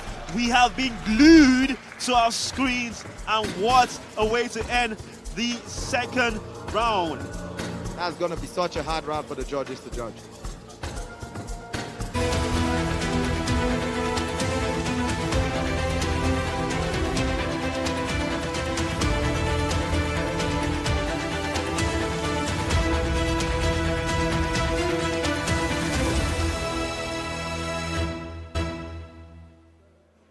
Now we do have the stats from the second round. It seemed a bit more even. We have the total strikes. 21 landed for Bernard, 50 thrown. As for Ayana, you have 14 landed and 51 thrown. So it clearly shows that Bernard had the better of the exchanges in the second round, Hugo. Well, that was such a close fight, to be honest. Ayana started the better fighter. I thought his footwork was impressive. He was picking out good shots. But as the fight went on, he started losing some confidence, and his opponent built up some more confidence. So it's really close now. This is the featherweight division. This is fight number 3. This is the third round, and this is the African Knockout Championship Season 3, as both fighters now get ready for the final round of this bout. Ayana fighting from the red corner, and of course Seret fighting from the blue corner. Seret coming from Kenya, Nairobi to be exact. He has the nickname Brayola. On the other hand, the Port Harcourt boy, Ayana Jackal, known as the Smiling Assassin, fighting from the red corner. We can clearly see, oh wow, a straight right hand lands there for Seret. Seret is fighting with the southpaw stance. As for Ayana, he's more or less with the orthodox stance. Your thoughts on this? Oh, actually, Seret is in the orthodox and Ayana is in the southpaw. Apologies on that, yes. I think both fighters are trying something different. You know, they need more success with their strike landing. So I guess sometimes you need to change your stance to get better success. Yeah, but one thing that we've noticed, especially when it comes to striking, the general notion is that the southpaw always gives the orthodox fighters issue, and so far we haven't seen Jackal establish that jab, given the fact that he's a rangy fighter. Okay. The longer arms, the longer reach, and of course, you know those straight left hands will land and find their mark if he uses them. Oh yes, as a southpaw fighter, if you have your lead foot on the outside of the other orthodox fighter's lead foot, then you have a better chance of landing your crosses, your left cross, and you have a better chance of also landing the lead kick, the lead leg kick, you know, and even the rear kick. The rear kick to the midriff is a big money shot for you. Obviously, Seret is a fighter that always wants to gain the psychological edge over his opponent, and we've seen that so far.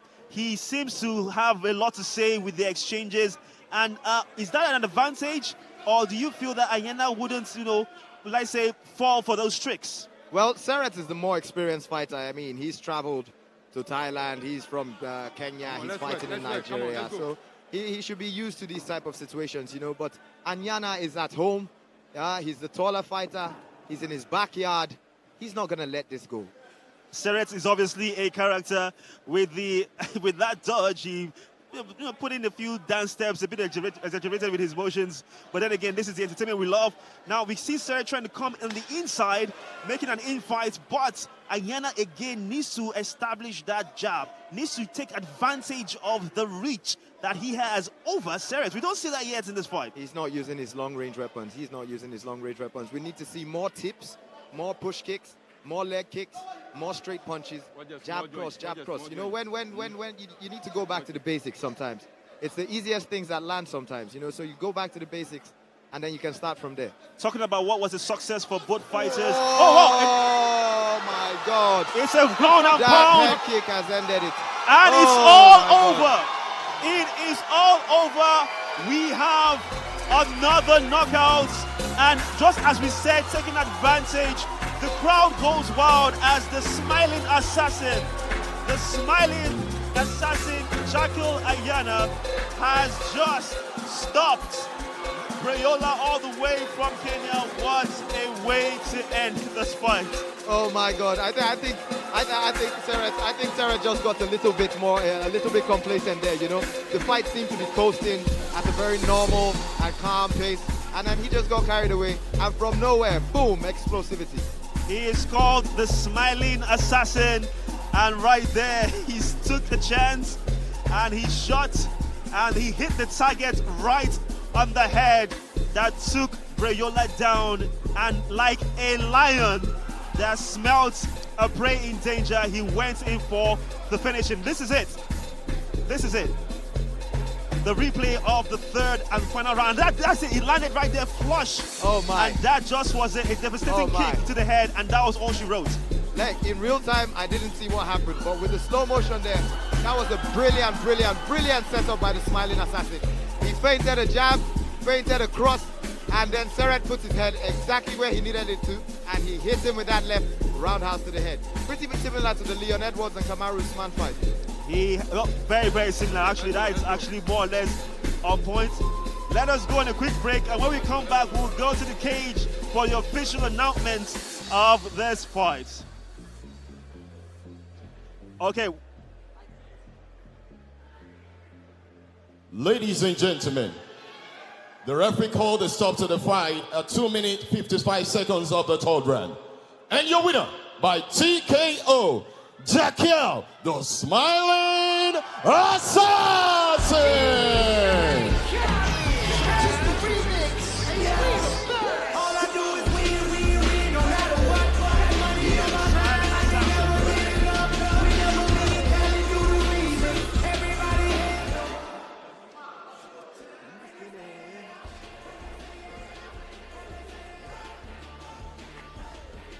The Smiling Assassin, Jackal Ayana, all the way from Port Harcourt, with a third-round TKO victory over Brian Bernard Seret. And what a victory for this young man, and what a way to make your debut in the African Knockout Championship. We do have the full stats of this fight. Obviously, the winner, Jakil Ayana, had more of the strikes and also more strikes that landed, the same with the number of punches. So obviously he was the better fighter in terms of striking. Well, you know, sometimes it's not about the volume of the strikes, but it's about the quality of the strikes. And I mean, there's not too much of a disparity between both fighters, but Ayana just with the most important strike at the right time. That roundhouse to the head.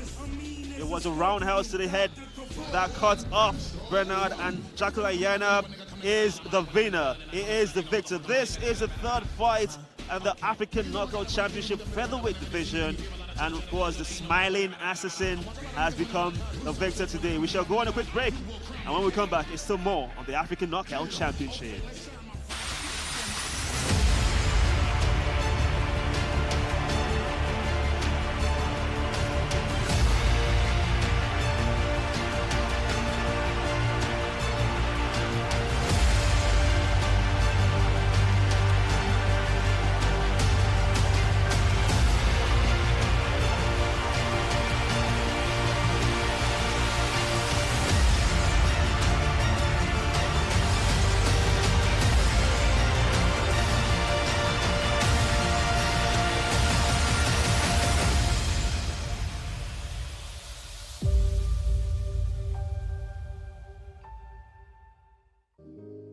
Everyone deserves luxury. But luxury means different things to everyone.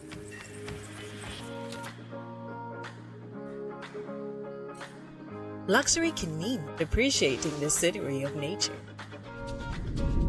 and stepping out to bask in the warmth of sunlight. Sometimes, luxury is savoring the satisfying and huggy taste of Amstel Malta Ultra.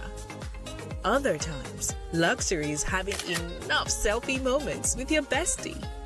But in the end, real luxury is choosing your way to live. Amstel Malta Ultra. Choose your way to live.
Ladies and gentlemen, welcome back to the African Knockout Championship, and what a fight night we've had so far. So much excitement. The first fight of the night saw James Opio defeat Bella Abdul Basit by technical knockouts in the second round. We also had Dennis Johnson defeating Israel Mano by split decision.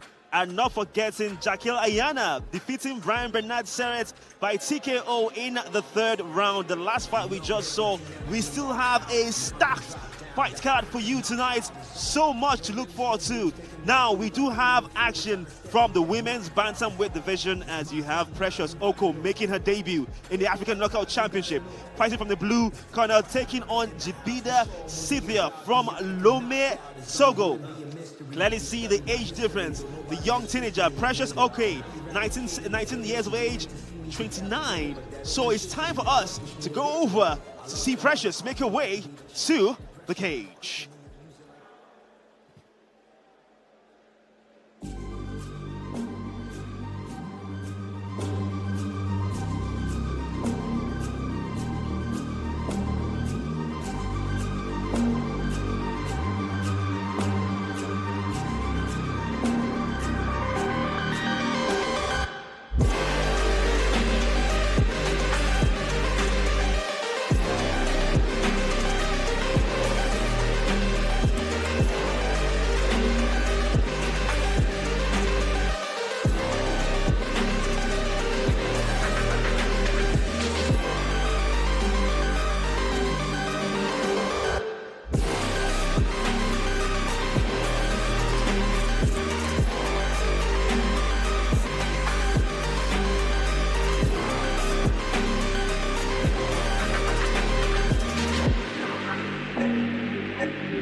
Ladies and gentlemen, this is a 5-minute, 3 rounds of action in the AKO Championship Women's Bantamweight Division.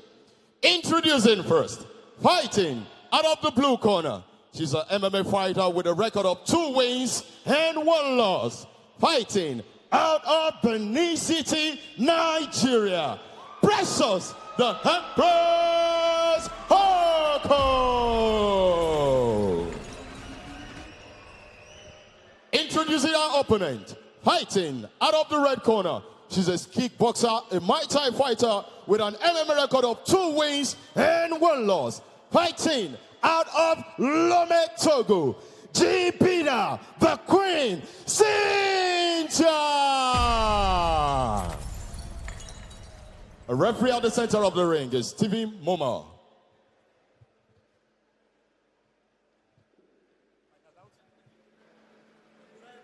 Come close. You know the rules. Obey my commands at all times. Protect yourself at all times. Yield my instructions. You could touch gloves if you wish to. Go back to your colors. This is the fight we've all been looking forward to. It's not the main event. However, I am excited for action in the women's bantamweight division. You have the queen, Jibidar Cythia, taking on the Empress in Precious Oko. And here we go. It is first round. Woo. As Oko fighting from the blue corner, representing Nigeria, taking on Cythia, fighting from the red corner. Of course, Cythia has a fight record of 3 fights, 2 victories, 1 loss, and no draws. And of course, Precious Oko has a similar record as well, with 2 victories, 1 loss, and no draws. So these 2 fighters, minus the fact that, of course, they are the age disparity being about 10 years, they are more or less similar with records and experience. Well, it's the woman king. The queen. It's the queen against the Empress. Versus the Empress. There we go. We're trying to find out who the real woman king is here. Technically, you're not wrong. The woman king is actually the queen. So, but we are going to see who's going to establish dominance. Don't forget, in the women's bantamweight division, you do have, great fighters like Juliet. You have Jane Osigwe. Now, these ladies have to also establish their dominance. They are making their debut. A victory tonight means 4 points on the board. Oh, we're fighting for points, fighting to establish ourselves, and they're fighting to let them know that they are here. Both fighters, this is their first time fighting in the knockout in the African Championship, so they would want to introduce themselves with a bang. All right, now obviously we see that the queen, Jibidar Cythia, does have a background in boxing and Muay Thai. How would that be of an advantage over Precious Oko, who is more proficient with striking? Well, both of them were quite successful with the stand-up there, and they both landed very good shots, and now they're in a clinch. I see Cythia is trying to find out what her grappling skills are like, but this is a very, very strong clinch from Oko. It does seem very, very strong, as Hugo has alluded to. But obviously, like we've mentioned, it is action from the women's bantamweight division. This is our 4th fight of the night, just to, let you know if you're just joining us. Both fighters, again, still in that filling out process. Nothing of note has landed. And this is one fight that we need to see the resolve, especially of Precious Oko. She's just 19 years old. Well, very impressive young lady here, and she showed that she has a lot of courage to be standing in front of someone that's 10 years older than her, and probably has a bit more experience than she does. But talent can take you far. A flurry of punches and exchanges from both women. Oko landing a punch, but not of anything. There was I won't say much power on that one. You mentioned something about Precious Oko having a very strong amateur pedigree and background. How important will it be going up against the experience of Cythia?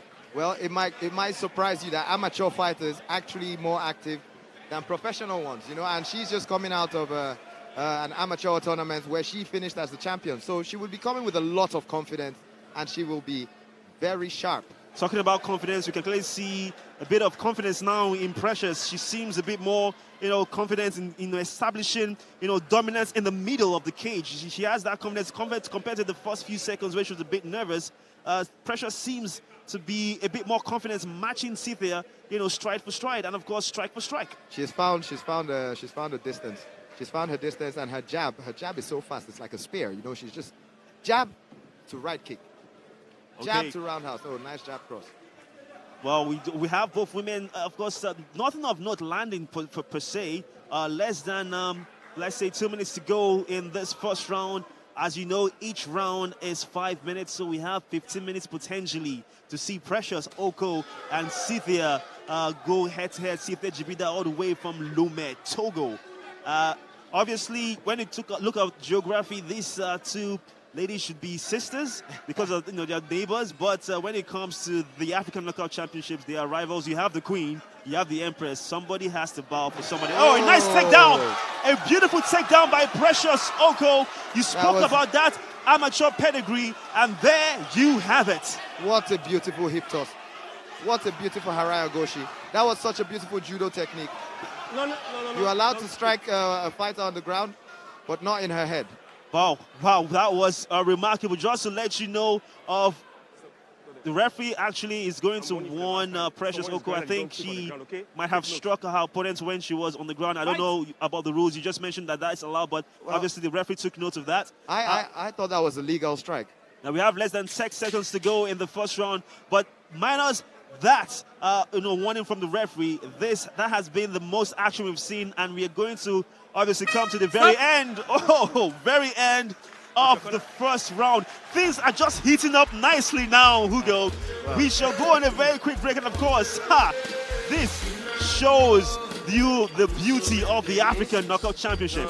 Hey, what a man can do. Obviously, you just said something of note. What a man can do, a woman can do better, and I have to give you credit that the women here in the African Knockout Championship have not failed in the attempt to entertain. But look at this fantastic takedown from Precious Oko. That was textbook. Beautifully executed takedown. Now we do have the statistics from the very first round between Precious Oko and Jibidar Cythia in the bantamweight division, the women's bantamweight division. And from what we can see, Precious Oko just ever so slightly has the edge over Jibidar Cythia. Oh yeah, she was definitely on the front foot. She was definitely on the front foot, and like I said, she just won an amateur championship, so she's still very fresh, very fresh, and we can see that in the volume she's using. Now we have to be very honest and commend Precious Oko, the Nigerian from Benin City. She has actually shown no signs of nerves, making her debut here in the African Knockout Championship. She has actually fought like a champion, and here we go. The second round is on the way. It is between Precious Oko from Nigeria, fighting from the blue corner, taking on Jibidar Cythia from Togo Lome, fighting from the red corner. What should both fighters do to get ahead in the second round? Well, they need to establish that range management. You know, both fighters seem to be they seem to be landing strikes. They seem to be landing strikes, but they're not landing enough. They're just not landing enough. Obviously, Precious Oko, off the back of that takedown from the first round, will be hoping to build on that. On the other hand, Jibidar Cythia, the queen, will be hoping to say, oh, hold on now, young lady. I am older than you. You cannot beat me in the first round and go scot-free in the second. Hey, in Nigeria or in Africa, you know, we have a lot of respect for our elders. It is very important you respect your elders. But hey, not today, not in this octagon. Precious Oko does not want to have it. She is now, from what we can see, Precious is now picking her shots. The shots are now landing with precision. Like you mentioned, her jab is very fast and very snappy, reminding me of the Hitman's jab, talking about Thomas Hearn. Yes, it's very important. The jab is one of the most important strikes. It's the first strike you learn, and if you can use your jab, to be honest, you can win a whole fight with just the jab. But but we have to be honest, Cythia hasn't really shown that experience we expected of her, given the fact that she's the older fighter. She's been around the block more than, Precious Oko. Precious Oko seems to have more vitality and seems to have a better, punch selection than Jibidar Cythia. And she has such a strong thigh clinch. I was wondering why hasn't any of the fighters in this clinch situation throw an elbow or a knee? You know, you need to use your close range weapons, your close range weapons when you're in such a clinch. A nice try to change level there from Cythia, but she couldn't get the single leg. She couldn't get the single leg in. This is the second round action, our fourth fight of the night, African Knockout Championship. It is in the women's bantamweight division, as you have the Empress from Benin City here in Nigeria, Precious Oko, taking on the queen from Lome, Togo, Jibidar Cythia. It is all even at this point in time in terms of the action we're seeing. Both women still trying to establish dominance right there on the cage. What should Cythia do differently if she wants to come out tops in this fight? Cythia needs to get her underhooks in and change level. Maybe go for a double leg or a single leg. Or a frame on her neck. Anyways, they've broken out now, so she needs to start getting her hands going. Beautiful jab landed there by Precious Oko. We have to be honest here, Hugo, and the fact that Precious Oko is not fighting like a 19-year-old. Oh, no, she's not. This girl, like we said, she's an amateur champion, so she does have a lot more experience than her age might tell. The referee has come in. I think there seems to be a bit of a timeout. I think an issue with the wardrobe of Jibidar Cythia, and the referee is trying to get it cleared. But like we've mentioned, Jibidar Cythia seems to need to have a comeback of some sort. She needs to, ride a wave of momentum at this point in time. She needs to establish something. Nice attempt there by Precious Oko with a kick. And again, Precious having the longer reach needs to also work on establishing a better jab. We saw how with a few snappy jabs, she needs to build on that right, Hugo. Oh, she needs to stick to her long-range weapons because I can tell Cythia is getting a bit impatient. Whoa, Cythia with a nice right hand right in the middle of the pipe. That seems to have rocked Precious Oko. You see, as the shorter fighter, it's very important for you to use your head movement and your looping punches, your hooks, your overhands. Maybe not your uppercuts, but your loops, your overhands and your hooks are very important, So you need to close that distance with good footwork and good head movement. And that's what Cythia needs to do. We are less than a minute away from the end of the second round here in the women's bantamweight division, as you have Jibidar Cythia from Togo taking on Precious Oko from Nigeria. That punch, that right hand from Cythia landed flush on Precious, and one can say maybe this is a way to recover from being buzzed from that strike. Like yeah, she might be tired. She might be tired, and this is a good time for her to get a rest. But when we get in these clinching situations, Blessing Oko looks way stronger in this clinch situation. Precious Oko, sorry, Hugo. Yes, we do have Precious Oko taking on Cythia Jibidar, and we are less than 30 seconds away from the end of the second round. This is the women's bantamweight division. It is the African Knockout Championship. Both fighters making their debuts here in the African Knockout Championship. And this is the women's bantamweight division. And Precious Oko again seems more of but again, I think for Cythia, she needs to make it a close fight because the distance, if you go with the range, she doesn't have that distance. The end of the second round, I should say, between Precious Oko and Jibidar Cythia. Wow. Now, we have to see the action in the second round to see what happened. Obviously, we had a moment whereby Cythia landed flush, but this is what we're talking about. Again, Precious using the range, hitting and getting out of harm's way. Oh, she's using her long-range weapons very well. She's using her jab, she's using her cross, she has her roundhouse, she's using them perfectly. And in that moment when Cythia came in close, the right hand landed. So, but what we can tell here with the starts of the second round, it shows you that still Precious has the lead in terms of the strikes, but look out for also the punches. Yes, Cythia didn't get much, but that one strike that landed buzzed Precious in that second round. Oh man, both ladies had very clean strikes, but I think Precious Oko has just been edging it by keeping Cythia at bay. She's using her long-range weapons perfectly, and she knows Cythia is going to have to take a risk and come in close for one of her look-me punches.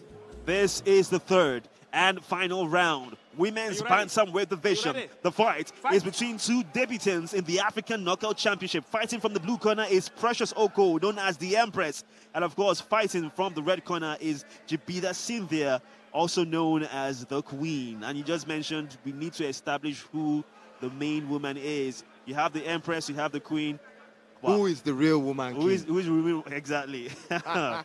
Now, of course, Precious Oko has really, for her debut, she has been very impressive, given the fact that she is still a teenager. She's 19 years old. As for Cythia, she still has a lot to offer. I still feel there is another gear she can get to. Hey, don't sleep on these kids. Don't sleep on these kids.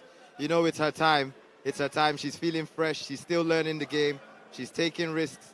She has nothing to lose. That's what that's what Blessing Oko is about. And I guess that's the advantage of youth. Cythia, on the other hand, she might be feeling tentative because she would not want to lose to her little sister. But one would have to imagine that Cythia has to make this a close fight. She has to roughen up the younger lady. She has to make it a tough one. She has to, make Oko realize that she has been in a fight. So far, so good. I feel Cythia is giving, Precious too much space. And that way, Precious, given her reach advantage, will always have those snappy jabs hitting the face of Cythia. I think both ladies are throwing one strike at a time, you know. They're throwing some feints before they throw the strike, but I think they'll be more successful if they threw combinations. 1 or 2, 3 punches, you know, extra punches. 1, 2 and a kick. Oh, beautiful takedown. Now it's takedown from Precious, but this is a precarious position for Precious because as much as she attempted the takedown, she doesn't seem to be, you know, with the advantage. Oh no, I don't think she executed that takedown technically properly because she's taken her down and she's ended up underneath her, you know. And now she's in a very precarious situation because she has Cythia in a full mount and she's trying to give her back, trying to get up. So she needs to watch out for the choke. Now, we have mentioned that the experience of Cythia, we are yet to see it on display, given the fact that she is very proficient in Muay Thai and, of course, in boxing, but we've not seen yet the grappling game of Cythia. Now, Precious Oko has been very, very impressive with the striking. Can she break away from this? This was such a close fight, but this changes the whole dynamic, and it's so unfortunate that it was actually a takedown attempt from Oko, and she ended up in such a precarious situation. Now Cythia is trying to take her back. She needs to work her hooks in. She has 1 hook in with her right leg. She's trying to establish that rear naked choke. If she can get it in, what does Precious have to do? Because once that sinks in, it is game over, Hugo. Oh, right now Precious needs to fight those grips. She needs to fight the grip. She needs to get 2 hands on one. She needs to get both her hands on Cythia's right hand, which is her choking hand. And she needs to get it over her head, and she needs to try and roll her shoulders to the mat. Less than 2 minutes to go in the final round here. Women's bantamweight division. You have Jibidar Cythia taking on Precious Oko.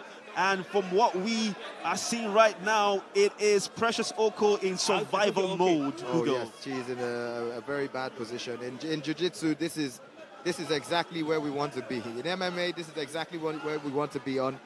Full mount on your opponent, and you have their back. This is just where you want to be. Well, it will be quite an amazing and exciting end to this one. Should Jibidar Cythia get, you know, that rear naked heel choke. But obviously, we see Precious Oko trying to break free. But it is Cythia going ground and pound, throwing a flurry of punches. And it is just Precious covering. I don't know, it's only a matter of time the referee might come in. But Cythia has shown her experience. And Cythia has defeated Precious Oko by TKO in the final round of the women's bantamweight fight. Oh, it's over. It's over. So you can greet each other. I want to greet. It is over. It's over. It is over, yes, it is over. There was a bit of a confusion at the moment, but it is over, and we just said it. The experience of Cythia Jibidar has just given her the victory over Precious Oko. Well, she definitely picked a moment. She picked a moment. It was such a close fight until that takedown changed the whole dynamic, and once she smelled blood, she went in for the finish, you know. She made sure she established position before submission. Position before submission. Position is everything. And she made sure she stayed where she needed to be. The Queen with a victorious debut here in the African Knockout Championship. What we call ground and pound. Obviously defeating Precious Oko. And to be honest, this was against, you know, the run of play in terms of the fact that Precious Oko had a very good first 2 rounds in this particular bout. There you have it. The match starts, and Jibidar Cythia, to be honest, was behind in terms of, you know, punches landed and all that, but it seems as if she had an amazing comeback in the final round to get the victory over Precious Oko. Well, I guess that's experience for you. Experience counts for a lot. She picked her moments, even when she seemed to be sinking in the mud, and when she went to the deep end, she knew, hey, this is fighting. Take your time, take your time, take your time, your moment will come. And in the final round, her moment came, and she took it. Her moment came indeed. Jibidar Cythia all the way from moments ago, showing that experience. She was very calm. She let the younger lady have the advantage. As you mentioned, it was an attempted takedown by Precious Oko that was her ultimate undoing, and she lost the fight. Well, there you go. In grappling exchanges, it's very important to be technical. It's very, very, very important to have your position before you attempt. Your position before execution. Position before execution. Very important. It is very important indeed. And this is a wonderful debut for Cythia. She has just made a victorious debut here. African Knockout Championship. Now this gives her 4 points. And you have to say to yourself, the likes of Jane Osigwe and of course Juliet Chukwu need to watch their back. There is a new queen in town. I can imagine both ladies at home with their eyes glued to the television and just having a look at the competition. All right, it's time for us to go ringside for the official announcement. Ladies and of this gentlemen, fight. after 4 minutes of the third round, we have a winner by TKO. Jibidar, the Queen, Cythia!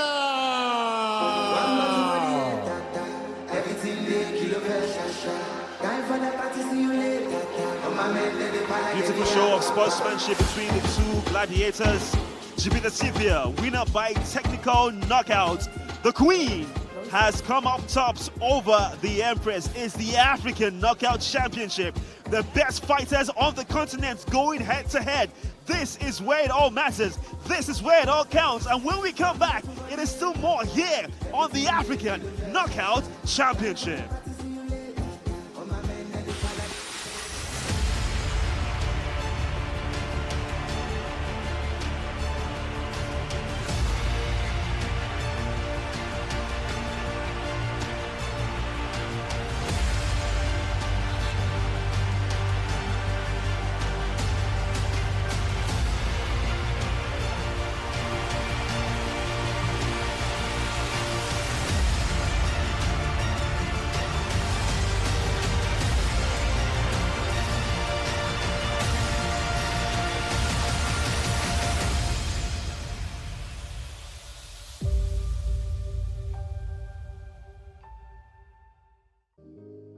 Everyone deserves luxury. But luxury means different things to everyone.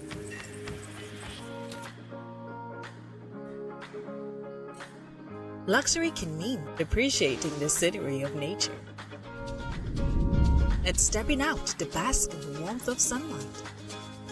Sometimes, luxury is savoring the satisfying and huggy taste of Amstel Malta Ultra. Other times, luxury is having enough selfie moments with your bestie. But in the end, real luxury is choosing your way to live. Amstel Malta Ultra. Choose your way to live.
Welcome back to the African Knockout Championship Season 3 What a fight night we're experiencing here in Seoul by Boxmall in Lagos, Nigeria. This, you can argue the fight capital of Africa. Obviously, this is the place to be. Victor Godfrey, obviously, in the company of Hugo. Now, we've seen an incredible fight. Jibidar Cythia just defeated Precious Oko by TKO in the 3rd round. Now, we have the big one. It is Francois Ahizi taking on Cornel Thompson, and that will be in the lightweight division. But before we go into the business of the day in terms of the combats we see in the cage, we do have to say a very big shout out to the live audience in attendance. You can clearly see them. They are really massive crowd. The excitement also is palpable. You can clearly see having a good time. They are viewing, they are seeing, they are experiencing the best that Africa has to offer when it comes to mixed martial arts. This is the tale of the tape from Abidjan, Ivory Coast. It's a repeat of the AFCON final. So we need a bit of revenge as Nigerians. You have Francois Azizi and Cornel Thompson, the age advantage obviously with the young man, but don't forget that Cornel Thompson has experience. Now this is where it all matters. We're excited, we are waiting for the fighters to make their way to the cage.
Ladies and gentlemen, this is a 5-minute 3 rounds of action in the AKO Championship Lightweight Division. Introducing first, fighting out of the blue corner is a professional MMA fighter with a record of 2 wins and 1 loss. Fighting out of Abidjan, Ivory Coast, Francias Ahizi. Introducing his opponent, fighting out of the red corner is a professional wrestler with an MMA record of 7 wins and 2 losses. Fighting out of Port Harcourt, Nigeria, Cornel, the Marine boxer, Thompson. Our referee for tonight is Derek Maka.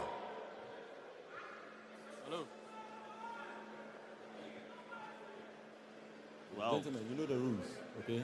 it is time for the big fight. This is where it all heats up nicely. It is fight number 5 here, AKO Championship.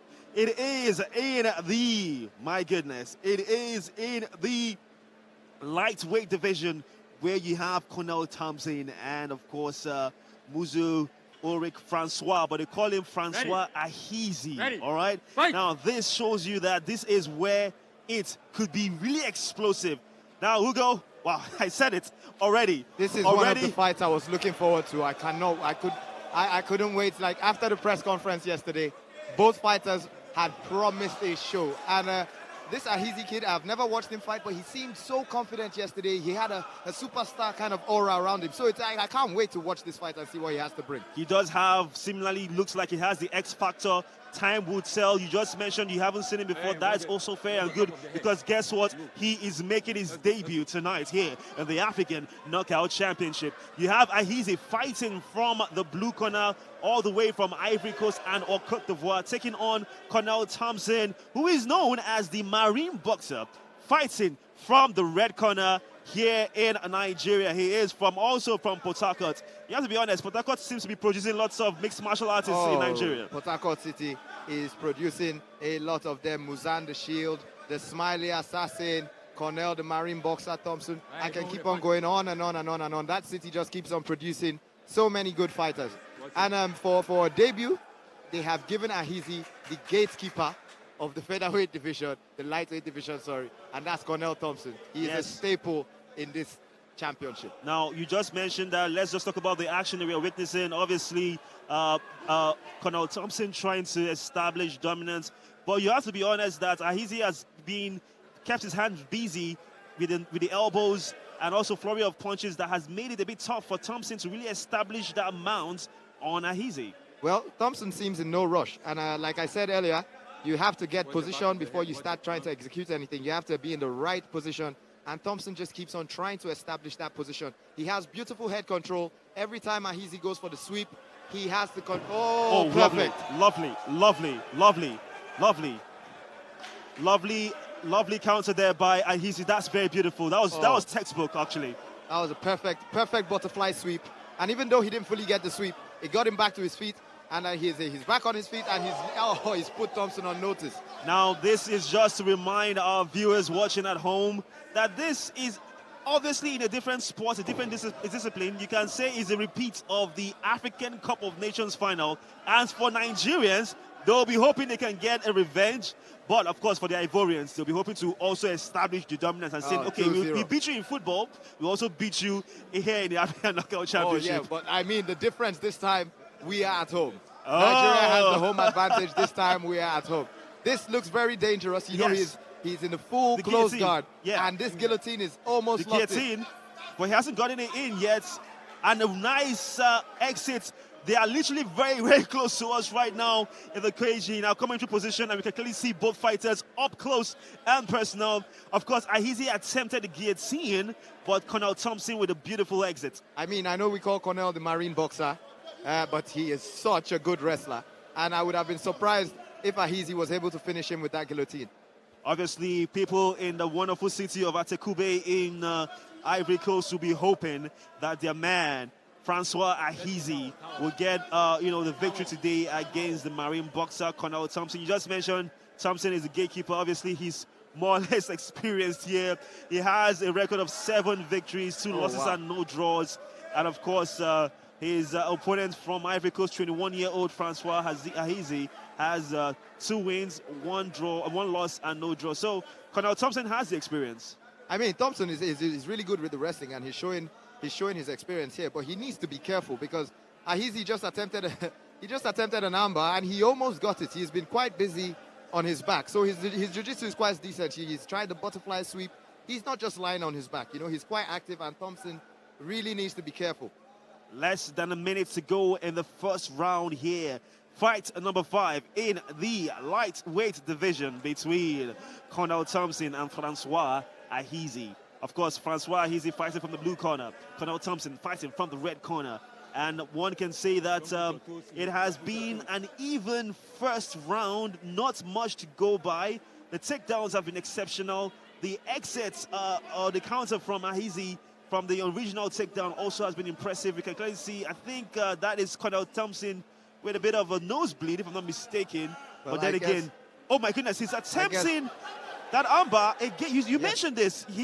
Thompson needs to be careful. Less than 10 seconds to go. He needs to be careful because this boy is not just lying on his back. Ahizi is very active on his back. He knows exactly what he's doing.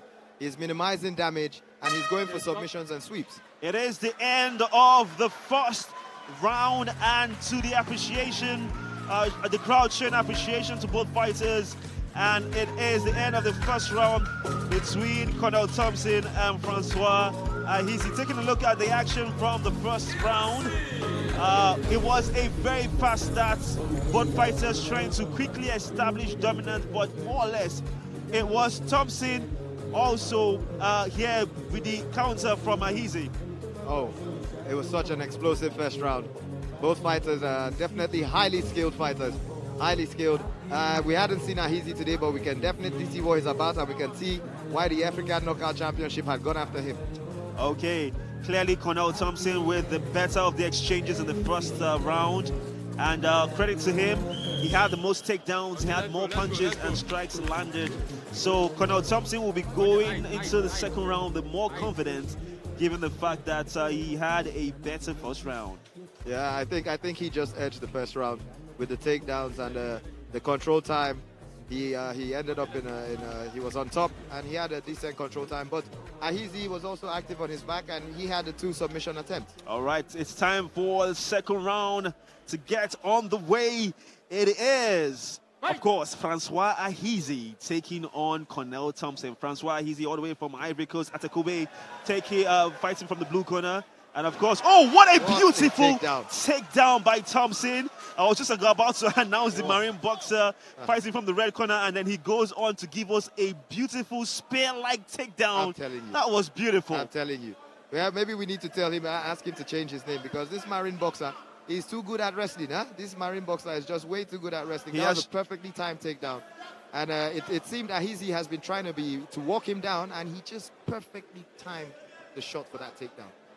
He has actually showcased that he is one of the best fighters here in the African Knockout Championship, and he showed that with that lovely takedown. Now, we've seen a side to Thompson we haven't seen recently in terms of his grappling game. Like you mentioned, his nickname is the Marine Boxer, and yet still he is showing how good he can be when it comes to the grappling game here in the African Knockout Championship. Oh, this can be very suffocating, you know, and he's just trying to stifle Ahizi. He's taking his time. There's no rush. And this can be very tiring for the fighter at the bottom, you know.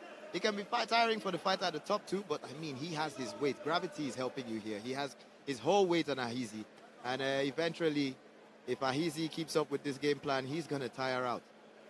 Obviously, the plan is not for both fighters to be exhausted. Remember, we still have one more full round to go. Should this go beyond the second round, we have a third round. Each round has 5 minutes. So in all, it is 15 minutes. And that's where your conditioning, your stamina comes into play here, Hugo. Yes.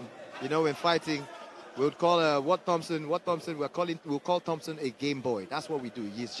This is pure fight management. He is managing this fight professionally and doing exactly what he needs to do to win. He is showing great fight management, but we've said that Ahizi obviously making his debut.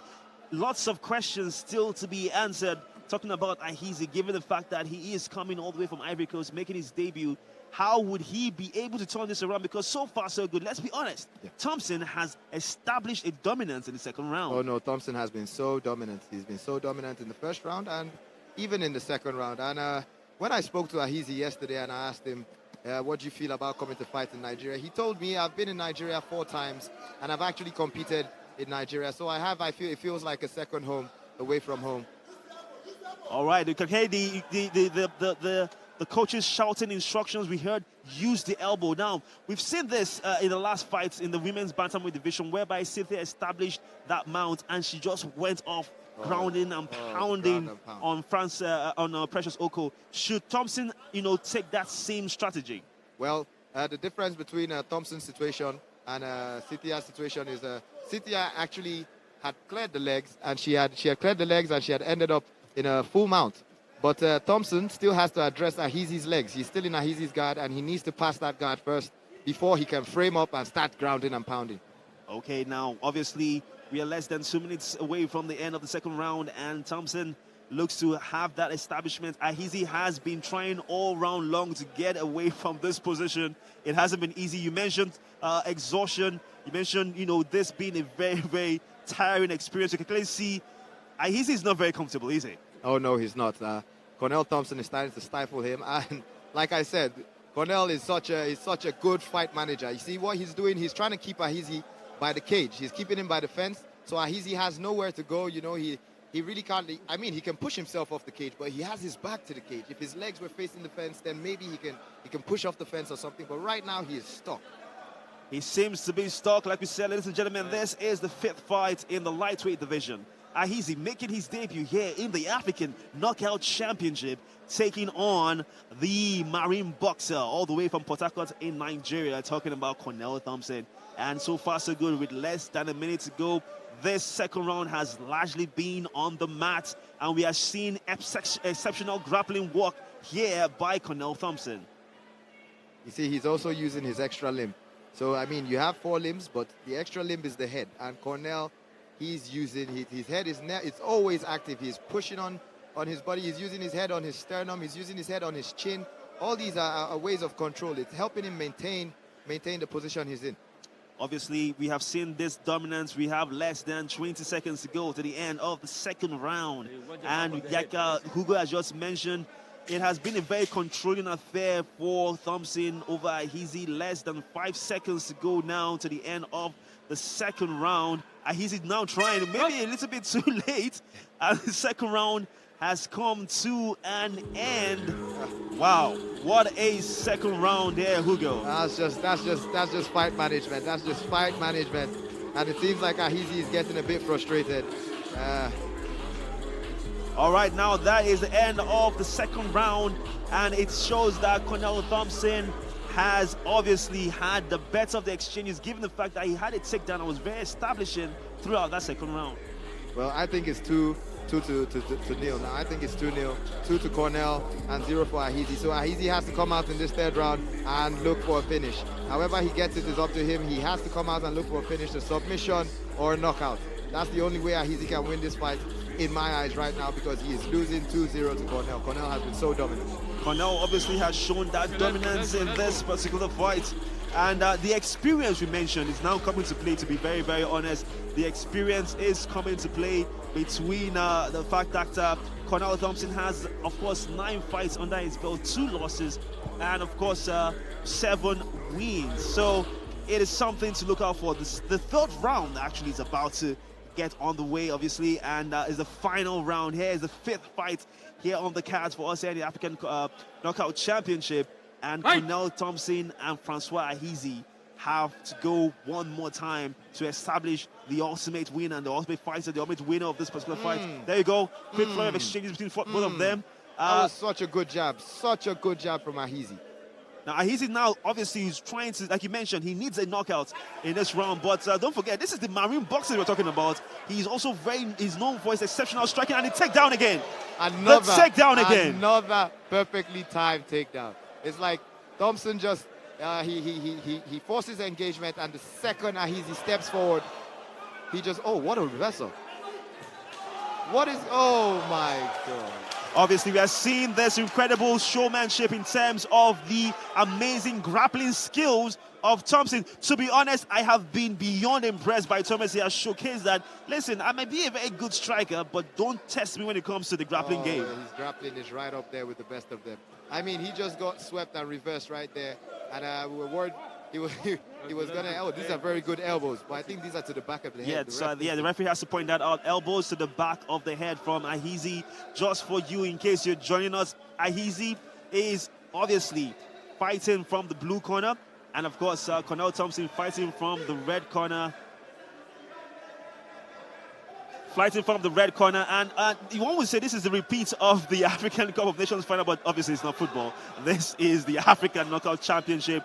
And if you're in Nigeria, another takedown. But again, credit to Ahizi. I have to be honest with you, Ahizi has given a good account of himself here. Yeah, he definitely has done some work on his jiu-jitsu. He has decent jiu-jitsu because that was another butterfly sweep.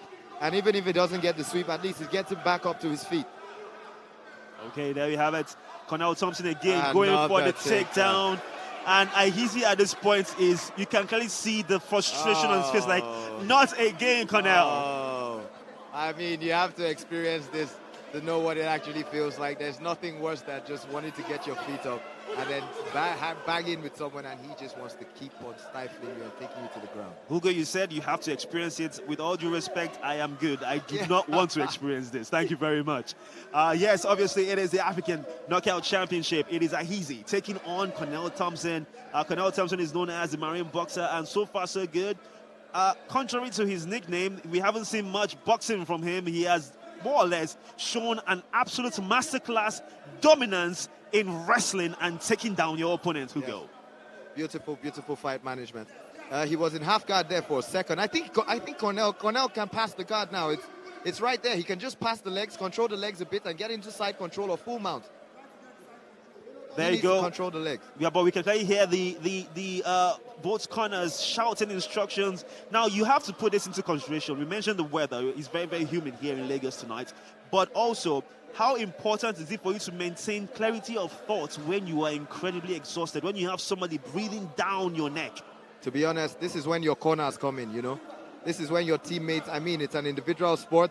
It's just two of them there in the octagon. But this is when your corners really come in handy. And Cornel, with his fight management, has pushed Ahizi to his corner. So Ahizi is having difficulties hearing instructions from his corner, but Cornel is getting all the instructions and support he needs. Obviously, Cornel Thompson, to be honest with you, I will be honest and say that he has had a perfect game plan because, to be honest, based on the history and his pedigree, we expected a proper striking affair. But Cornel Thompson has just shown Ahizi that this is a different level here in the African Knockout Championship. We're not just all about going gung-ho. We take our time here. Yeah, I mean, he showed us there's so much more to fighting, you know. Hey, of course, you want to entertain the crowd. We want to see knockouts. But if you can manage a fight and minimize damage on yourself and win, that's what you do. And that's exactly what Cornel Thompson is doing here. Less than a minute to go in the third and final round here in this lightweight encounter. A victory for Thompson will take him up with, I would say we'll give him 4 points and take him up the rankings. Now, we mentioned that this is the premier showcase of the best fighters in the world of MMA in Africa. We were not joking. It's not just a bunch of amateur people going head-to-head. This is technical premium combat sports at its peak and at its best. Oh, yes. And that's why I was thinking we should change Cornel's name from the Marine Boxer to the Gatekeeper, because he has just introduced Ahizi to the game. He has welcomed him to the African Knockout Show, and he has showed him, hey, there's a lot more to fighting. You might have wanted to come here, stand and bang, do some spinning kicks, but this is fighting. And yes, the fight is all over. It is all over as Cornel Thompson more or less has done the job. The fight went the full distance, Hugo, and we'll obviously get the official scorecard. However, based on what we saw, both men went to war. Cornel Thompson with an exceptional game plan, well executed, and more or less giving Ahizi a baptism and a warm welcome into African Knockout Championship. I'd say that was the big boy way of doing it. That was just the big boy way of doing it. You know, he welcomed him He had the perfect game plan. He had the perfect game plan and he executed it. Oh, look at him walking around like King Kong. He executed it now, with this perfection. is a beautiful takedown. Like, when you want to show young fighters how to do a takedown, that is what you show them. Look at that beautiful takedown from Cornel. And like I said, it was a different game plan. I'm pretty sure Ahizi expected, you know, Cornel. And look at this wonderful, you know, butterfly exit from. I mean, Cornel Thompson showcased exceptional wrestling here. That was from full mount. He was fully mounted, which is like the worst position you can be, and he made it look so easy. The reversal, the sweep, it was so easy. Just a hip bump, one underhook, ended up on top. There you have the stats there. Obviously, it was a wrestling masterclass. As you can certainly see, 5 to 6 takedowns for Cornel Thompson. He attempted 6 and he got 5. Obviously, this has been a dominant performance for Cornel Thompson. Oh, it was such a beautiful fight to watch. This is mixed martial arts, ladies and gentlemen, and we saw a bit of everything there. How wrestling can just cancel out striking. You know, at the right time, Cornel just picked his time. He picked his time. His game plan was perfect. He wrestled, and he frustrated Francois Ahizi. Now, obviously, this is the African Knockout Championship. Victor Godfrey is still in the company of Hugo. He's known as the Funk Master, and obviously he's having a good time. The audience, the crowd, they are feeling the energy. They're having a fantastic time, and I hope you watching at home as well, you're having a great time. We just saw the end of the 5th fight in the lightweight division. Ahizi, fantastic, but also Cornel Thompson was better. A quick look at, of course, the wonderful audience we have. Beautiful people here in Lagos. Look at them, all smiles, looking pretty, looking ready, looking fine. They are enjoying the atmosphere. They are enjoying the African Knockout Championship. And of course, this is where it's all that matters. It is time for us to go to our ring announcers for the official announcements of the results.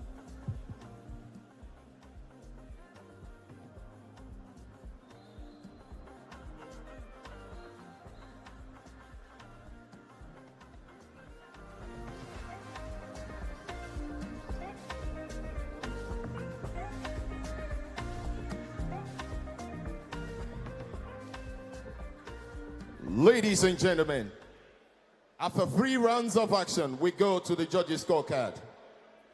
And your winner, by unanimous decision, Cornel, the Marine Boxer, Thompson!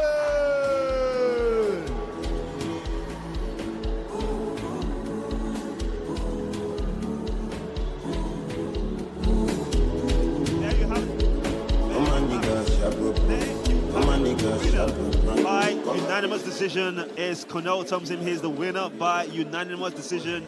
And of course, what a way to end the 5th fight here in the African Knockout Championship. We shall go on a very quick break, and when we come back, it is still more. The excitement continues here in the African Knockout Championship.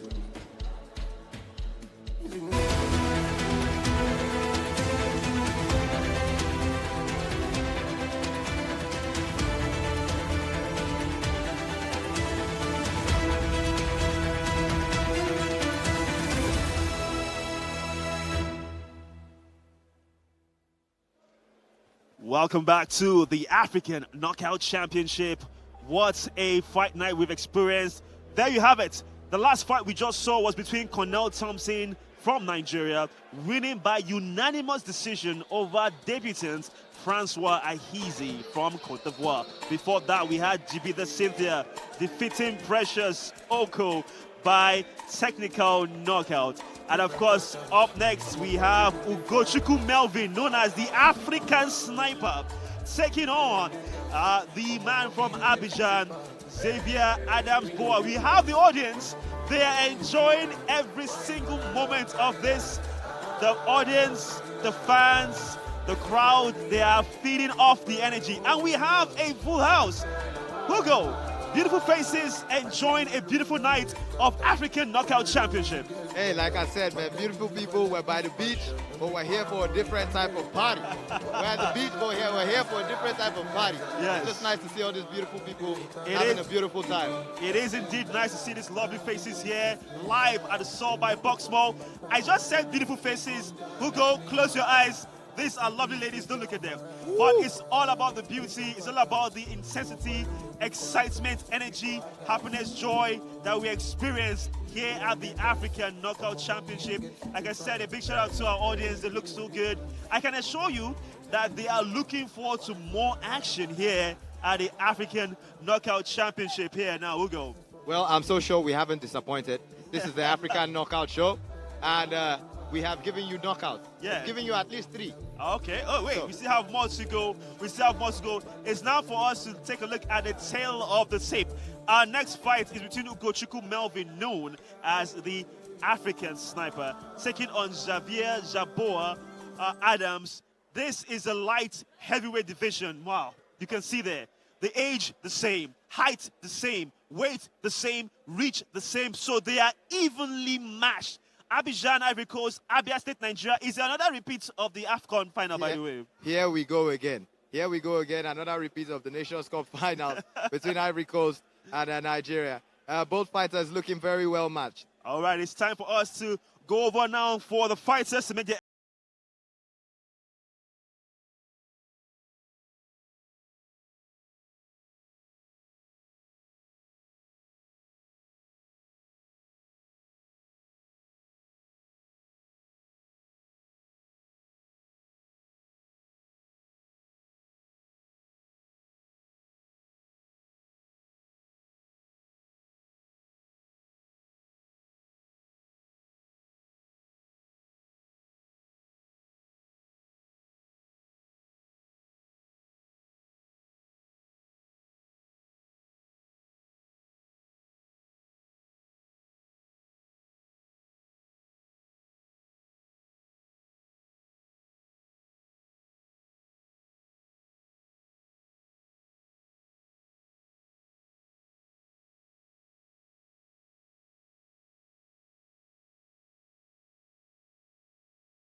Ladies and gentlemen, this is a 5-minute 3 rounds of action in the AKO Championship Light Heavyweights Division.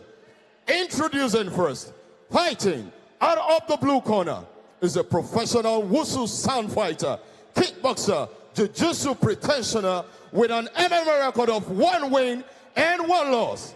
Fighting out of Abidjan, Ivory Coast, Xavier Adams Boa!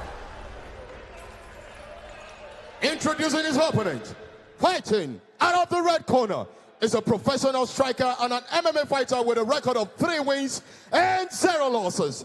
Fighting out of Abia State, Nigeria, Ugochukwu, African sniper, Melvin! Our referee at the center of the ring is Austin Joda. Gentlemen, you know the rules. So we are getting ready for the 6th fight of the night. It is in the light heavyweight division. The referee, Austin Joda, are just giving instructions for both fighters. This is the battle of the big boys, Hugo. You have the African sniper all the way from Abia State in Nigeria taking on, of course, Adams Boa from Abidjan. Another repeat we mentioned of the African Cup of Nations final, but this is not football. This is the African Knockout Championship, and here we go. And these are the big boys. These are the big boys. Ugochukwu Melvin, such a crowd favorite, such a crowd favorite. He comes here with four wins, and all his wins are knockouts. Oh, Ugochukwu the sniper is ready to go, and Boa already in survival mode. If you are just joining us, welcome to the African Knockout Championship. Xavier Boa Adams is fighting from the blue corner, while Melvin Ugochukwu, known as the African Sniper, is fighting from the red corner. And what a fast start to the fight! Melvin is in his face. He's in his face. He's not letting him breathe. He's throwing punches in bunches, but he should be careful not to overextend himself. Oh my God! He should be careful not to overextend himself. It is all over. It is a knockout for Adams Zapoor.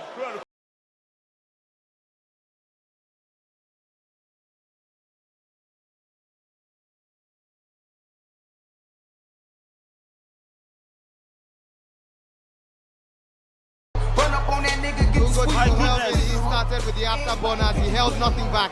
He was swinging punches in bunches, and Xavier Boa was just waiting for his moment. He was just, that was ridiculous power. All right, it is all over. Obviously, the medical team checking up on the African sniper, Melvin Ugochukwu, but what? The African sniper is still out. He's still out. But what a knockout by Xavier Adams Boa. And this all happened less than a minute to the fight, by the way, Hugo. What a fast start. And the Ivorian is in that primal mode. He is feeling that knockout. These are the big boys. These are the big boys. I am sorry if you had to use the bathroom and you missed it. If you missed a lot. Sorry. Now, what a fast start here by Melvin Ugochukwu. He started very brightly, throwing lots of punches, and there you have it. Head kicks. Boa was in survival mode, but then again, just like that, it will change in a few moments. But again, Melvin Ugochukwu starting well, and then just like that, one punch, all the difference right there. That straight right hand landing flush on Ugochukwu's chin knocked him out. It was a jab cross and it landed flush. A perfect counter is when your opponent is swinging. You make him miss and you land, and that's exactly what happened. When the ones you don't see are the ones that drop you, and Melvin did not see that coming. Not the debut that Melvin wanted. Like you mentioned, Melvin is a crowd favorite here in the African Knockout Championship. And the crowd, like you mentioned, just went quiet when Adams Boa landed that knockout. And it's very hard not to see the energy just leave the arena. And, well, credit to the man in your picture right there, Adams Boa, with that fantastic knockout. You know, Hugo, you mentioned this, that perhaps this might just be a knockout, but it's time for us to go to the ring announcer for the official results.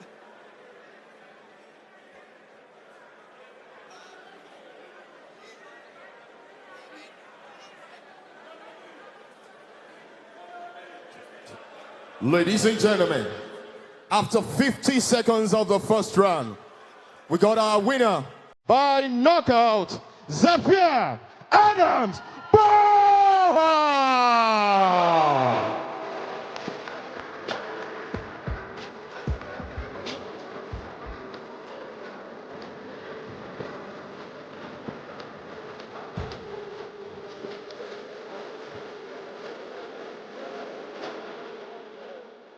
And you have your winner, Xavier Adams Boa, by knockout in the first round. Hugo, what a way to end this fight. It's our 6th fight, and to be honest, nobody saw it coming. There you go, right there, bam, flush, a right hand straight down the pipe.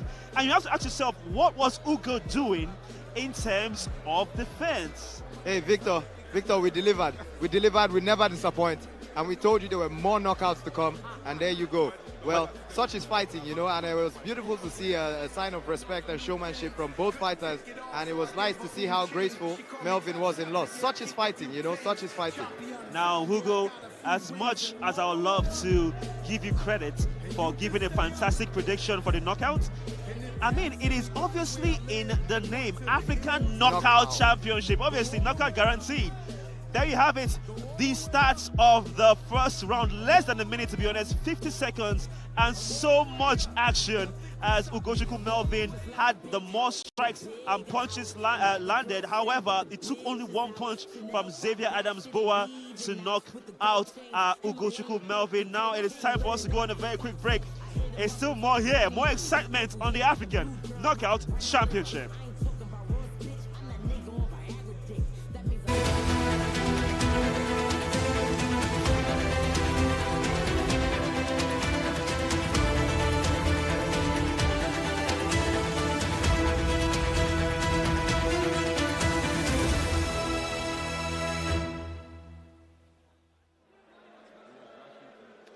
Welcome back to the African Knockout Championship. If you're just joining us, apologies on my behalf because you have just missed the knockout of the night. Now, obviously, we have a stacked match card. The 6th fight just ended. It saw Xavier Adams Boa in 50 seconds knock out Ugochukwu Melvin, which shows you that we still have so much to offer you here in the African Knockout Championship. It is, of course, season number 3, and we just saw the action. And if that's a telltale sign of what to expect here, trust me, we are in for a wild night of action here. African Knockout Championship. Ugo, your thoughts on this? Remember, after the first fight, I told you this is the appetizer, and if this is what the appetizer is going to taste like, then the main course is going to blow our minds. And every fight after that has just kept on getting better and better and better. I mean, we've had 7 fights, and we've given you how many knockouts already? Well, we technically have had 6 fights. This is our 7th fight. Exactly. I know you're excited. Take it easy. Now we have the audience, obviously, sucking up the excitement, soaking up the action, soaking up the intensity. We just witnessed a knockout in 50 seconds, Hugo. Yes. My goodness. That's what happens. That's what happens with the big boys. That's what happens with the big boys. With these big boys, you cannot blink because it can end with just one shot. And that's exactly what we saw. Now we have our next fight here. Obviously, we'll go to the tail of the tape in a few moments, but just to let you know that this is the African Knockout Championship, where the best athletes, where the premier fighters will be going head-to-head. Our next fight is in the lightweight division, and it's the young man with all the momentum, Jean Dos Santos from Cotonou in Benin, taking on a veteran here of the African Knockout Championship, talking about Jibrin Inuwa Baba. This one promises to be really, really exciting, and at this point, we'll head over to our fighters as they make their way to the cage.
Ladies and gentlemen, this is a 5-minute pre-rounds of action in the AKO Championship Lightweight Division.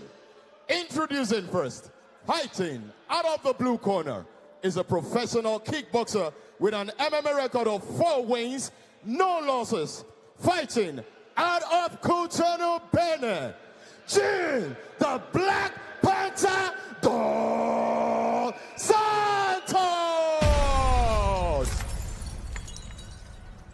Introducing his opponent, fighting out of the red corner is a Damba warrior and a wrestler with an MMA record of 3 wins and 1 loss.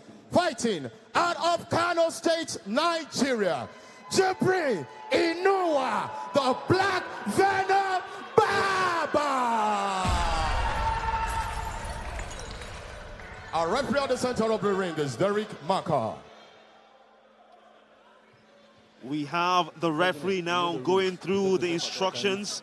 Derek Maker is the referee for this fight. It is the 7th fight for the card tonight, and it's the lightweight division. Now you have fighting from the blue corner. It is Jean Dos Santos, called the Black Panther. He has the 2nd longest winning streak here in the African Knockout Championship. Of course, his opponent, Jibrin Inuwa Baba, known as the Black Venom, all the way from Kano State here in Nigeria. This is going to be one to look out for. Now, Jean Dos Santos, to be honest, is one of those fighters you do not want to play around with, and he attempts to take down Hugo. Your thoughts on this? Well, they refused, Jean Dos Santos refused to touch gloves with Inuwa Baba, just right there. So this is a bit heated up, and I'm sure the Black Venom has taken that very personally, and he's going to want to show this boy what he's about. Now, Dos Santos obviously has the momentum coming into this fight. He has the 2nd longest winning streak here in the African Knockout Championship with 4 victories on the bounce. And he's obviously top of the leaderboard or top of the rankings in the lightweight division. Like we said, Dos Santos, representing Benin Republic, is fighting from the blue corner. It's coming from a place that many Nigerians know. I'm pretty sure you're aware of that place. It's called Cotonou. Have you been there before? Of course I know Cotonou. A very beautiful place. You say you know Cotonou. What have you gone there to go and do Cotonou? I haven't gone there, but I know Cotonou. All right. And Another fighter who obviously is from a place that is very famous here in Nigeria, talking about Kano, is Jibrin Inuwa Baba. So you see on your screens there, Dos Santos versus Baba. First round here in this lightweight fight. Of course, each round is 5 minutes, and it's 3 rounds, which means it's 15 minutes. Now, we know Dos Santos is very good with grappling, but we are seeing Inuwa Baba switching his stance from a more striking to what, of course, we saw in the fight before the last, talking about Cornel Thompson trying to match Dos Santos, you know, move by move, hold by hold when it comes to wrestling. Well, this is actually one of the fights I was looking forward to because both fighters are highly skilled. Dos Santos, unbeaten, an amazing grappler. Inuwa Baba, not unbeaten, but very highly experienced, and he's coming off a 3-win fight streak. So he's also very confident, and he's one of those fighters I call a game boy because he does his preparation, he does his homework. And I'm sure he was expecting Dos Santos to wrestle, so I know Inuwa Baba would have been working hard on his wrestling. Following the references of video games, a Game Boy, let's also add the reference when it comes to superheroes. The Black Panther, Dos Santos, is a young man, just 20 years of age. On the other hand, the Black Venom is more experienced. 10 years is the senior of Dos Santos. So you can argue that you have 2 superheroes going head-to-head. Oh, superhero versus supervillain. And you know, Inuwa Baba, he has a background in Dembe boxing. He's been on the scene for a while. From Dembe, he went into kickboxing, and now he's on the MMA scene. So a highly experienced fighter. A game boy, like I said, he would have done his preparation. Dos Santos, highly talented, the younger fighter, unbeaten. And you know, both fighters have the same amount of points on the table, on the championship. They both have the same amount of points. So whoever wins is going straight to the top. Exactly, because you have 2 of these fighters equal in terms of points. It's actually first and second. But what you also have to notice here is that this is actually showcasing 2 highly skilled combatants trying to establish dominance when it comes to the wrestling. We're seeing them trying to really, I mean, this is almost as if you're seeing an amateur wrestling fight. Yeah, I feel like Jibrin Inuwa Baba just played right into Dos Santos' hand. But I guess he's trying to show him that, hey, I'm good at wrestling too, bro. If you think you're going to be coming out here and dominating everybody with the grappling, you're not going to dominate me with the grappling. Now, this is an age-long question in combat sports. What do you do when you have a skilled wrestler taking on someone who is known for... okay, we're having this. This is a guillotine. Can he establish the guillotine now? Can Inuwa Baba do it for Dos Santos? You can't have a guillotine without your legs. And he had no hooks on his legs there. And Dos Santos just used that as an opportunity to get the full mount. He just transitioned right into full mount, and that was a bit easier than I expected. Now, less than a minute to go in the first round, and Dos Santos has the full mount on Jibrin Inuwa Baba. And, of course, credit to Jibrin Inuwa Baba as he is trying to, you know, have an exit strategy away from the dominant hold of Dos Santos. Oh, whoa. I think Jibril just did a threat assessment there. And he had to decide if he was going to stay mounted and continue taking punches, or if he was going to give Dos Santos his back and risk the rear naked choke. He's trying to put in that choke hold, and obviously the rear naked choke, we all know that once it's locked in, it is game over. But again, this has been exceptional display of wrestling between both combatants here. Talking about Dos Santos and Jibrin Inuwa Baba. We are less than 10 seconds to go. And this shows you 2 of the top dogs in the lightweight division going head-to-head. And more or less the first round will come to an end. Hugo, that round was too close to call. What a round. That was such a beautiful show of skill from Inuwa Baba, because he had his back taken and he just showed perfect technique. Peel the hooks off, get the boy off your back. Remarkable stuff there as the first round has come to an end. To be honest, we knew that both of them are 2 of the top players and 2 of the top fighters in the division, but we actually thought it was going to be that question I was about to ask you. What happens when you have a good striker taking on a good wrestler? Well, something's got to give, and it seems like the good striker realized, hey, I need to up my wrestling, I need to fix my wrestling, because, you know, takedowns, once you're on the ground, you can't strike. You know, your punches are about 30% compared to how strong they are when you stand. So now we clearly see that this has been a tactical affair between both of these fighters. Jibrin Inuwa Baba with the experience, but the young gun with all the skill, the talent, the momentum. Talking about Jean Dos Santos, also showcasing his ability.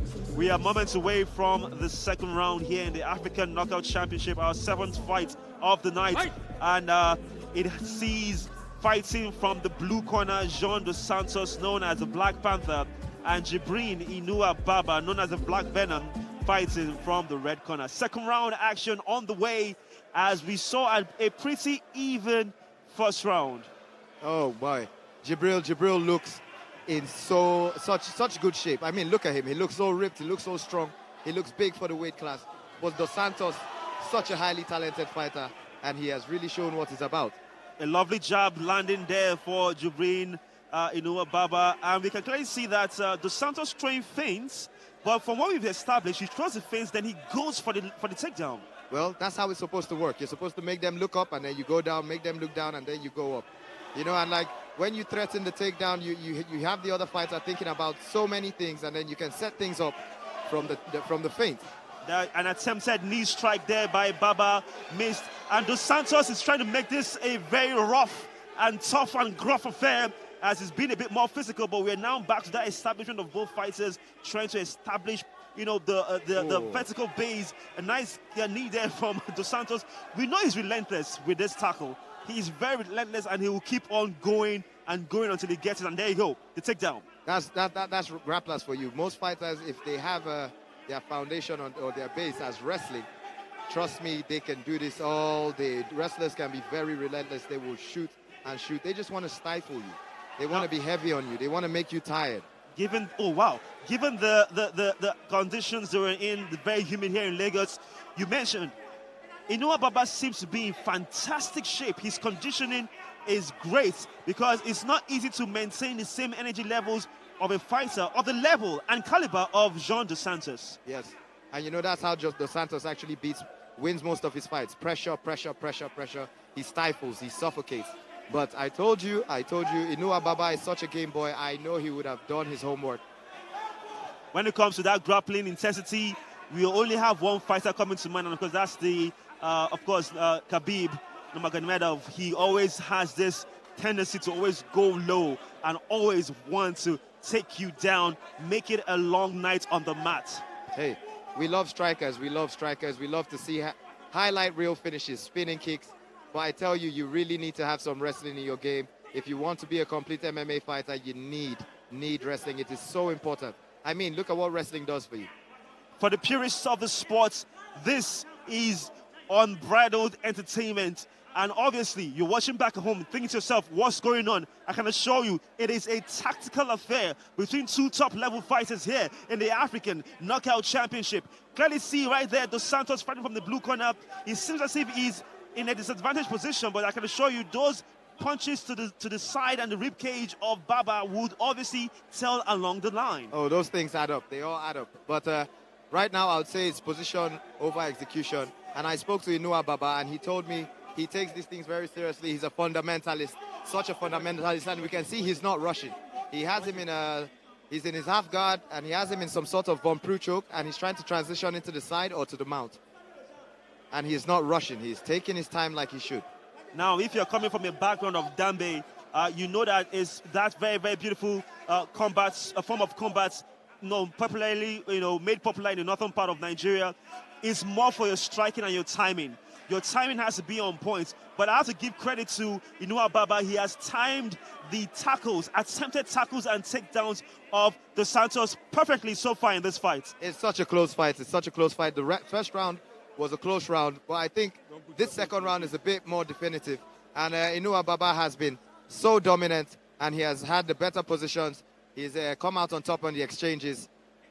Less than a minute to go in the second round here, the seventh fight, lightweight division. It is between Jean Dos Santos, he's known as the Black Panther, taking on the Black Venom, known as Jibrin Inuwa Baba. Jean Dos Santos has a perfect record of 5 fights and 5 victories. As for Jibrin Inuwa Baba, he has a record of 4 wins, 1 loss, and 0 draws. So this shows you that both fighters are showcasing why they are the top dogs in the lightweight division. Less than 20 seconds to go. Your thoughts on this one very quickly, Ugo? I don't think I've ever seen Dos Santos in this situation. I think this is the hardest Dos Santos has ever been pushed. Jibril has definitely taken him to deep water, and he's also just done a threat assessment, and he's decided, you know what, I don't want to be taking punches in full mount, and he's almost given Jibril his back this time. All right, fantastic stuff. Now it is less than 2 or 3 seconds to go to the end of the second round. And yes, it's all over. And what a way to end that second round with an imposing look of dominance by the one and only Baba over Dos Santos. I think we have to give that round to the Black Venom. The villain had his way with the hero in that round. All right, now both fighters receiving instructions. We can go on a very quick break, and when we come back, it's still more here on the African Knockout Championship. Stick with us.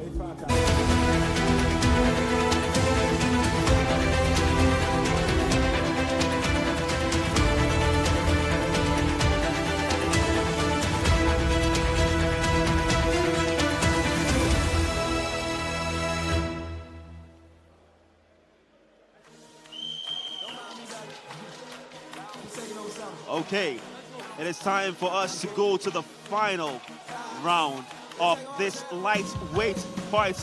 You can see the stats for the second round, and when you talk about the takedowns, the favor is more for Dos Santos, but the strikes favor, of course, the Black Venom. Talking about Jibrin Inuwa Baba. But third round action about to kick off, and it is between the Black Venom and the Black Panther. We heard the referee say fight. Reminds me of video games in the past. Exactly, there you go. This is, of course, the third round, contrary to what you just saw on the graphics. Actually the third round. A nice feint.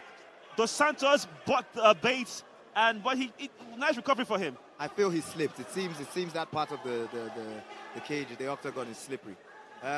Right now, I think it's 1-1. You know, I feel Dos Santos won the first round, but I feel Inuwa Baba made a beautiful comeback in the second round, and he dominated it. So this is the penultimate round. This round is very important. It is actually the ultimate round. This is it, the final round. I mean, there we go. This is it. It's now or never for both fighters.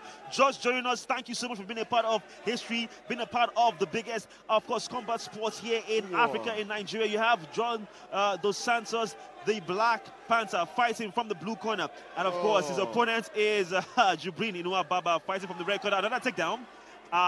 And there you have it, John Dos Santos showing that, oh my goodness, what a beautiful counter. Reversal.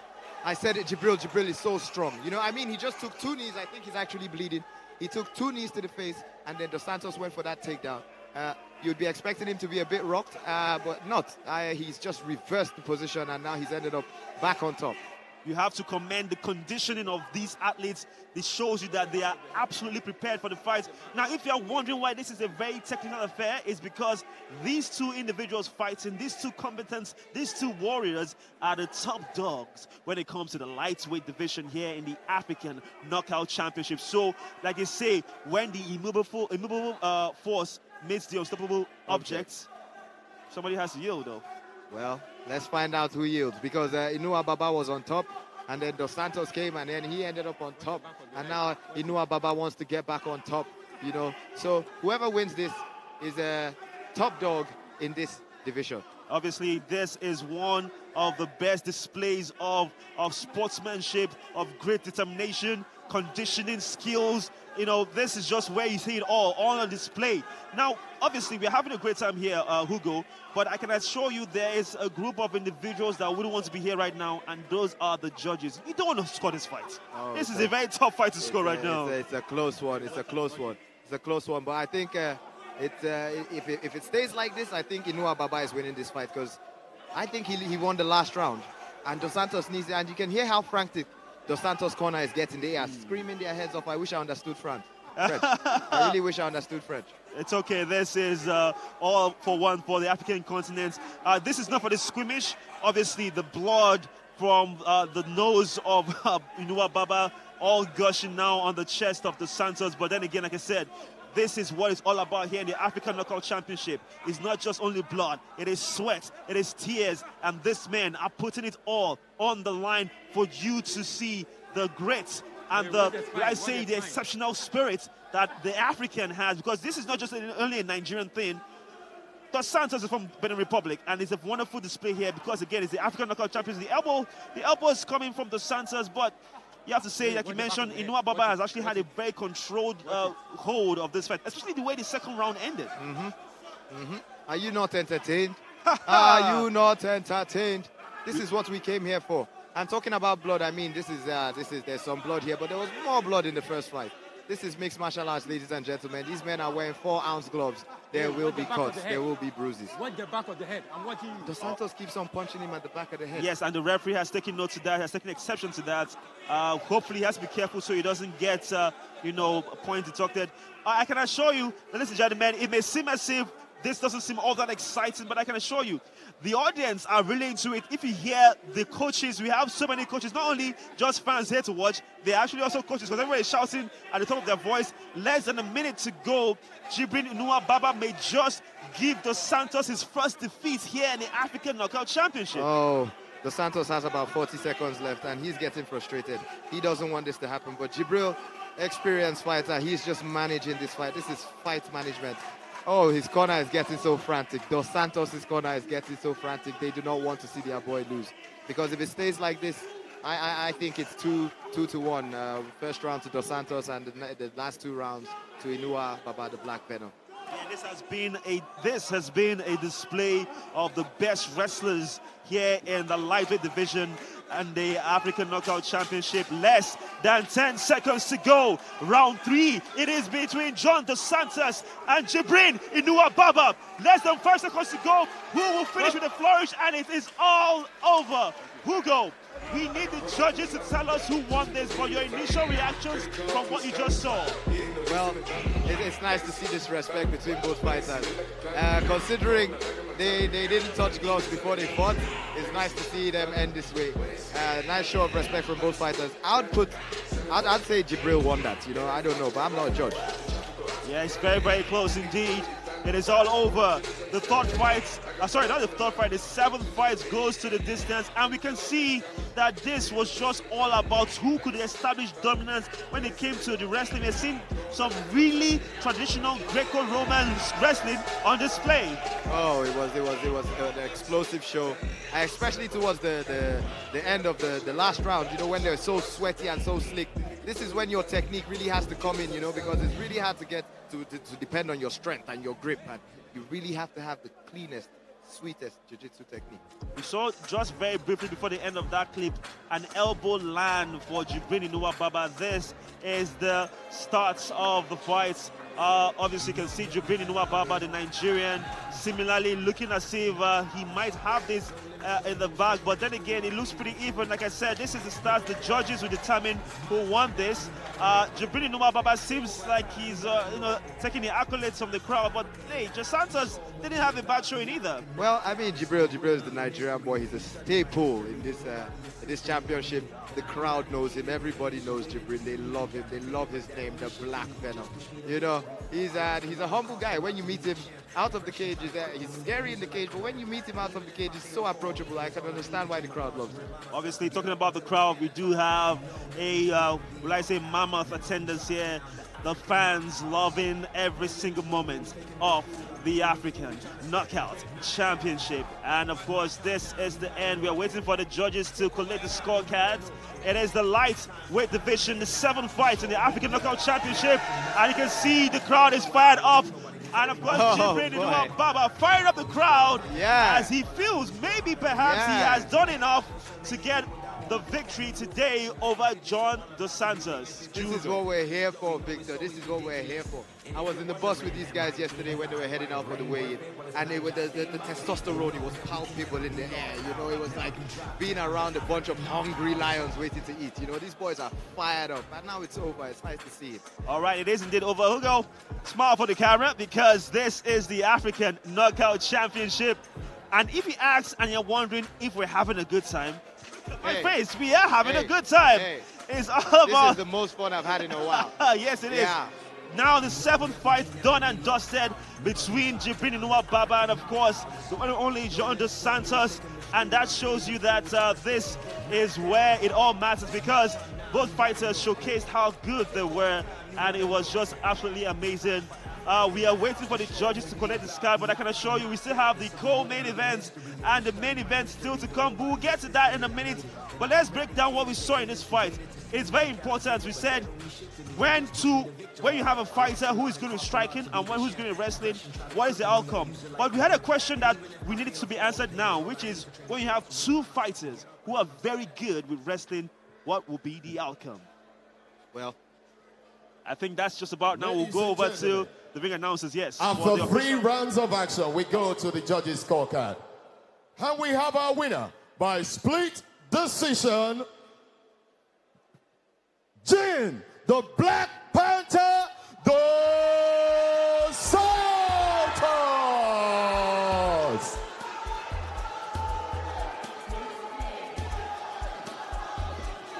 Wow. Jean dos Santos has just won by split decision. Obviously, people in the crowd, the audience, not so much going, well, I would say, so much in agreement with that result. And of course, you have Jibrin in shock.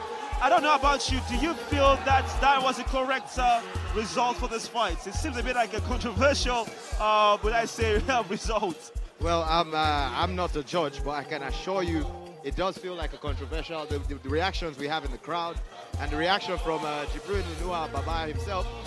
But I don't know how the judges make their decisions. It seemed like a very close fight. It seemed like a very close fight, and I mentioned this earlier, that I wouldn't want to be the judges that will score this fight, because in the end, the ultimate loser will be the judges, because there were question marks about that. Of course, we're going to go on a quick break, and when we come back, it's more here on the African Knockout Championship.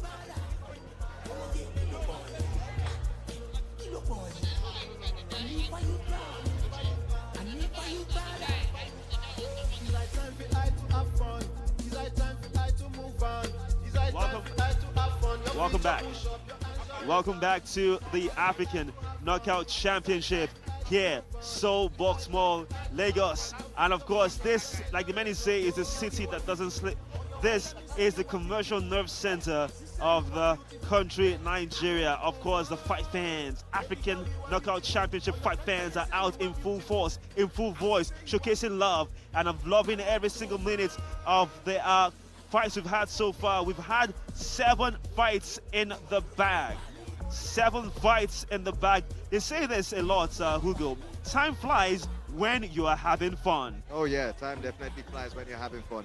I remember when we announced, we have 9 fights.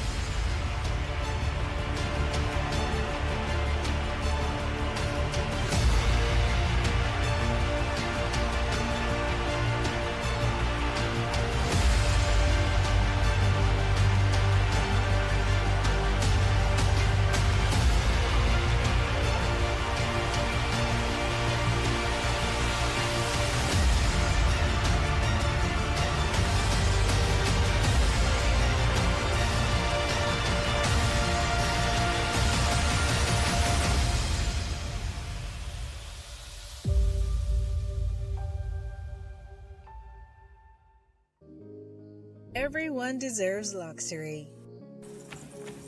But luxury means different things to everyone.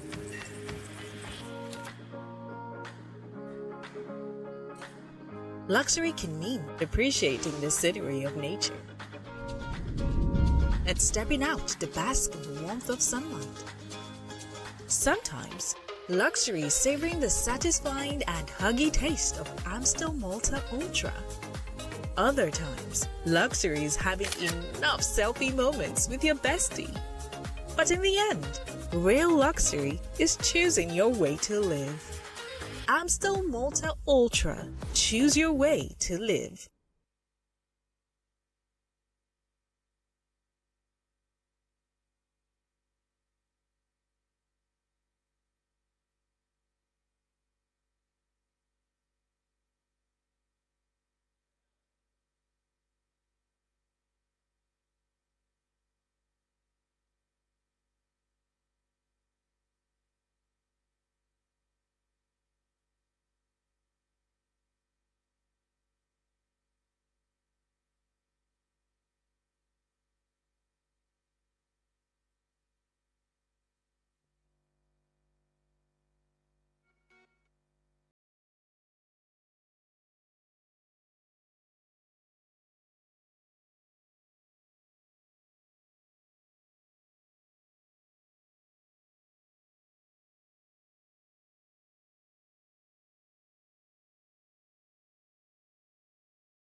We're live here at Seoul by Boxmall in Lagos, Nigeria. It is time for the co-main event of the evening. But before we get into that, you can clearly see it is an amazing turnout as the African fight fans of the African Knockout Championship are here in full voice, in full force to showcase their love for the best when it comes to combat sports. We do have the big fight to look forward to, co-main event in the middleweight division. It has the crowd favorite, Segun Ogunnoiki from Abuja, Nigeria. He's known as Machinegun Shegz, by the way, taking on Flex Munwe all the way from the DRC, who comes from Lubumbashi. Now, the age, more or less the same, but look at that. The height, the weight, the reach, all seems to favor the DRC or the Congolese. And, of course, but one thing we know about Segun Ogunnoiki is his striking ability. Ugo, are you excited for this one? Oh, I'm jittery.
Ladies and gentlemen, this is a 5-minute 3 rounds of action in the AKO Championship Middleweight Division. Introducing first, fighting out of the blue corner is a striker and a wrestler with an MMA record of 3 wins and 1 loss. Fighting out of Lubumbashi Democratic Republic of Congo, Flex the Master Munwe!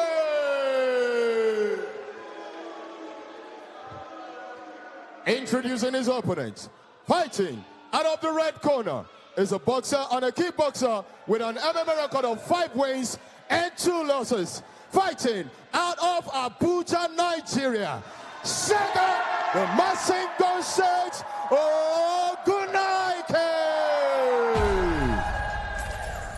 Our referee at the center of the ring is Austin Joda. Okay, here we go. It is the co-main event of the evening. Austin Joda, the referee, giving out the instructions. We are ready to go. It is the middleweight division. You have Machinegun Shegz taking on the monster. Flex Munwe against Segun Ogunnoiki. Here we go. Oh my God, Victor, I'm so excited. I'm finding it hard to breathe. I'm finding it hard to hold the microphone because my palms are so sweaty. All right, it is the middleweight division and a very fast start. Woo, they start banging fighters. Wild. A very fast start from both fighters. And of course, Flex Munwe trying to establish dominance as he is taking on the crowd favorites in Segun Ogunnoiki. Now, obviously, Flex Munwe fighting from the blue corner all the way from Lubumbashi in the DRC. And of course, you have fighting from the red corner, you have Segun Ogunnoiki all the way from Abuja fighting from the red corner. And of course, this promises to be the one to look forward to. It is the co-main event. Your thoughts on the early proceedings so far, Hugo? Oh boy, they didn't waste any time getting started. You know, they started on such an electric and explosive note. And right now, Segun is playing guard.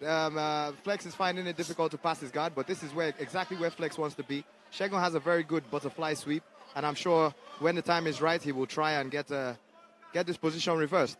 All right, Segun Shegz, Machinegun Shegz, obviously is the crowd favorite. The amount of joy that came upon the crowd, the faces of the crowd here at assault by Boxmall in Lagos, Nigeria was just remarkable. It is 3 rounds of action, 5 minutes each, all equaling to 15 minutes. And of course, Munwe trying something to move. That was such a good pass. That was such a good pass. He was in Segun's guard for half a second, and the second he went into half guard, he wasted no time passing into the side control. Segun is fighting back, trying to get at least one of his knees in between him and Flex so he can pull guard again. Now this is a very good strategy from Munwe, knowing that if he wants to go toe-to-toe with Segun Ogunnoiki, he might come out at the receiving end of that exchange. But again, Ogunnoiki trying to get back to a vertical base. However, Munwe is saying no way. Oh, Munwe knows exactly where he wants this fight. You know, like you said, Segun is such a fluid striker, Anytime you see Segun on his feet, it looks like a movie. You know, once he gets in his flow state, he's very good with the striking. So to stifle that, Munwe has just taken Segun to his world. Remarkable stuff here. Munwe and Ogunnoiki, middleweight division here in the African Knockout Championship. If you're trying to understand the excitement level from the crowd, you can hear the crowd with every strike, every move from Ogunnoiki. You get an amazing approval from this audience here at the Soul by Boxmall. But of course, Munwe coming with a flurry of punches now. Oh, that was a good check hook. Teep to the head. Munwe is such a good wrestler, and he started off the round very nice. Very nice, but now Segun's back up and then Segun's world. So let's see how this goes. But we can clearly see that Munwe is piling the pressure and Segun is fighting off the back foot. Is this the best strategy now for Ogunnoiki? Munwe is very forward pressure. He was so focused on taking Segun's head off, he forgot he's lost his mouth guard. Forward pressure, he needs to be careful so he doesn't get caught with the counter. But it seems as if Ogunnoiki really doesn't seem... well, okay, I'm not too sure if it was a takedown, But Ogunnoiki hasn't seemed to have settled in just quite yet to this fight, though. Oh my God, Munwe has started at such an intense pace, and Segun has been on the back foot from the beginning of the fight. Now we have Munwe, Oh, but that was a Segun good with counter. a return of punches as well. This, to be honest with you, this is edge of the seat stuff. A nice uppercut there by What a lunging Ogunnoiki. What a lunging uppercut. Segun just seems to he's trying to pick out his shots, and I think he just weathered the storm, and he's helping that Munwe gets a bit tired. Yeah, we can clearly see that Segun is trying to fight up the back foot, hit with the counters, but that's a nice takedown there by Flex Munwe. He so is strong. known as the monster. Obviously, that strength coming into play here. Segun Ogunnoiki is in for a long evening. Well, I guess that's why they call him the monster, because he is freakishly strong. You know, he's freakishly strong. But Segun, nickname the machine gun. Once he gets standing, ratatatatatatatata boom. Well, he says ratatatata boom. So far, so good. It's all about the action on the mat. Less than 30 seconds to go in the first round in the co-main event of the evening. African Knockout Championship. Flex Munwe taking on Segun Ogunnoiki. Well, he definitely has put Ogunnoiki on a notice. And he has definitely put him on notice. Segun is definitely feeling the pressure. He is definitely feeling the pressure. Okay, we are almost done, if not done, with the first round. Yes, it's all over. First round action done and dusted here in the co-main events between Flex Munwe and Segun Ogunnoiki. We will take a look at some of the high points of that first round. But Hugo, your objective assessment of what we just saw. Well, I think that was a perfect start from the monster Flex Munwe. Segun had some success. You know, he landed a few strikes here and there. He got close with the knee. He got the butterfly sweep. But Munwe has been very dominant in this first round. He came here with a game plan. Pressure, shoot for takedown. And so far, it seems to be working. So far, it seems to be working. So from that analysis, I'll reckon you will give the edge slightly to the man from the DRC. But obviously, we do have the stats, obviously, as time goes on, to give you a better picture, a better look of the proceedings of what happened in the first round. There you have it, the stats there. Punches, but it does seem to be the advantage of Flex Munwe, to be honest. Yeah, slightly. Flex is edging it here, slightly edging it. And he was successful with the takedowns and the control time. So yes, I think I'm not a judge, but I think Flex might be edging it now. Let's see what happens in the second round. We are moments away from the second round. This is the co-main event of the evening. It is between Flex Munwe, the monster, taking on Segun Ogunnoiki, known as the machine gun Shegz.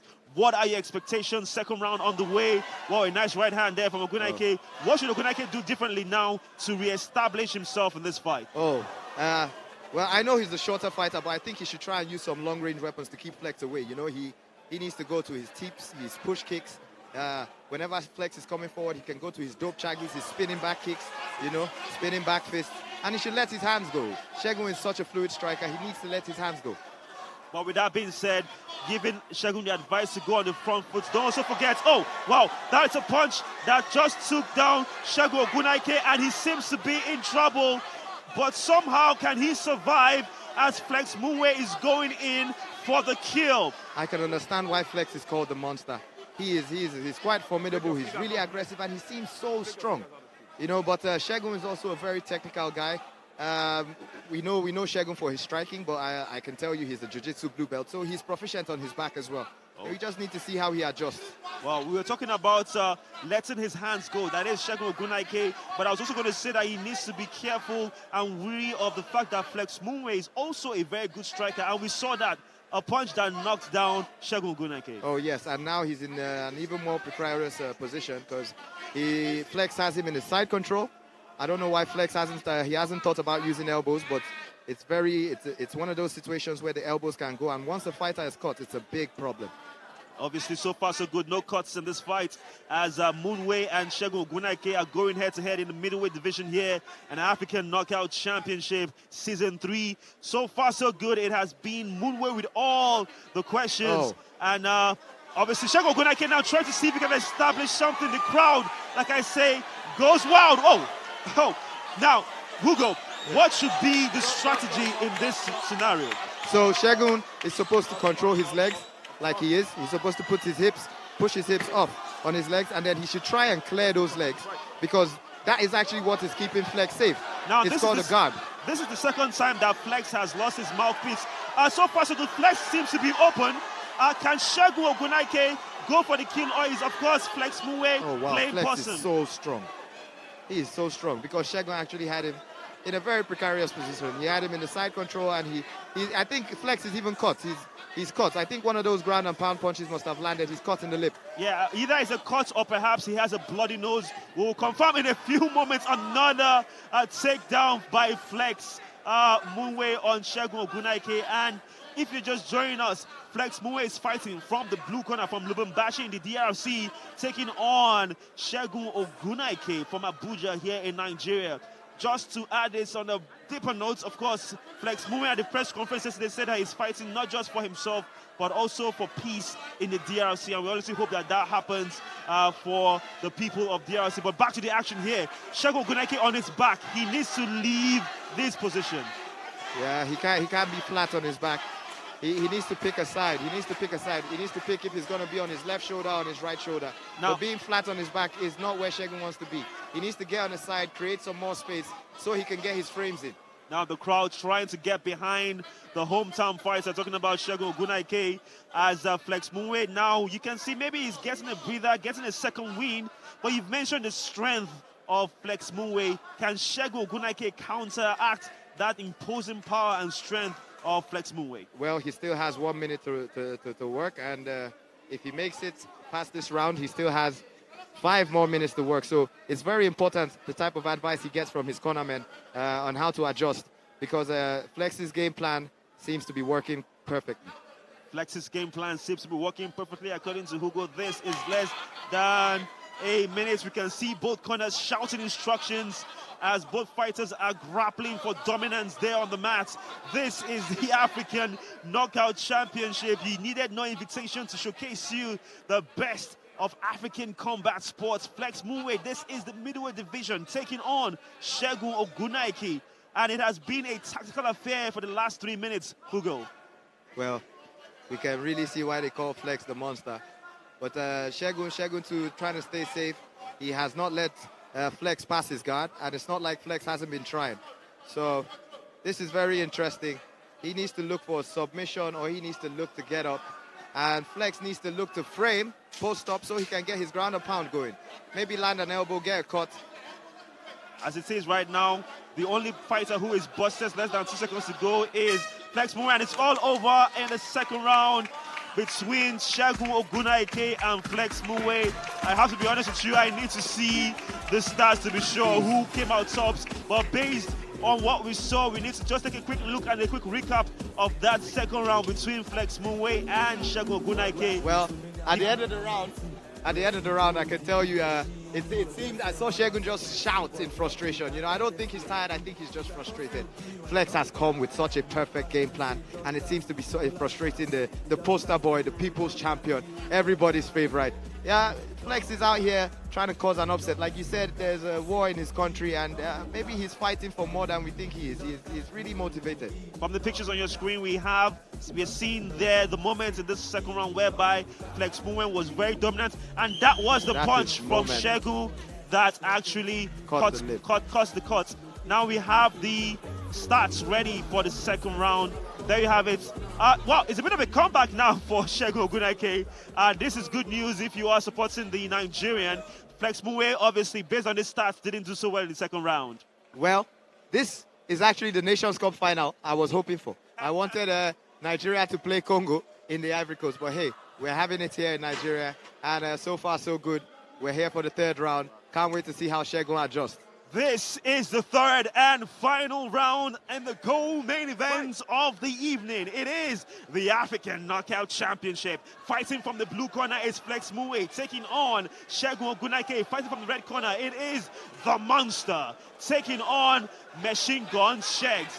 How do you establish victory if you're Ogunnoiki? But from what we can see, Munwe and Ogunnoiki, and a nice takedown.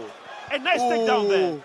So how do you establish dominance in this final round? That was a perfectly timed takedown, because Segun has started coming with bad intentions. I don't know if you noticed, but he sent a jab to the body, and then he came up with that elbow, 6-12, but he just missed, and then that was the time that Flex decided he was going to shoot for that takedown. So that was a perfectly timed takedown. The crowd trying to get behind Segun Ogunnoiki. They honestly are hoping and praying that he can turn things around in this fight.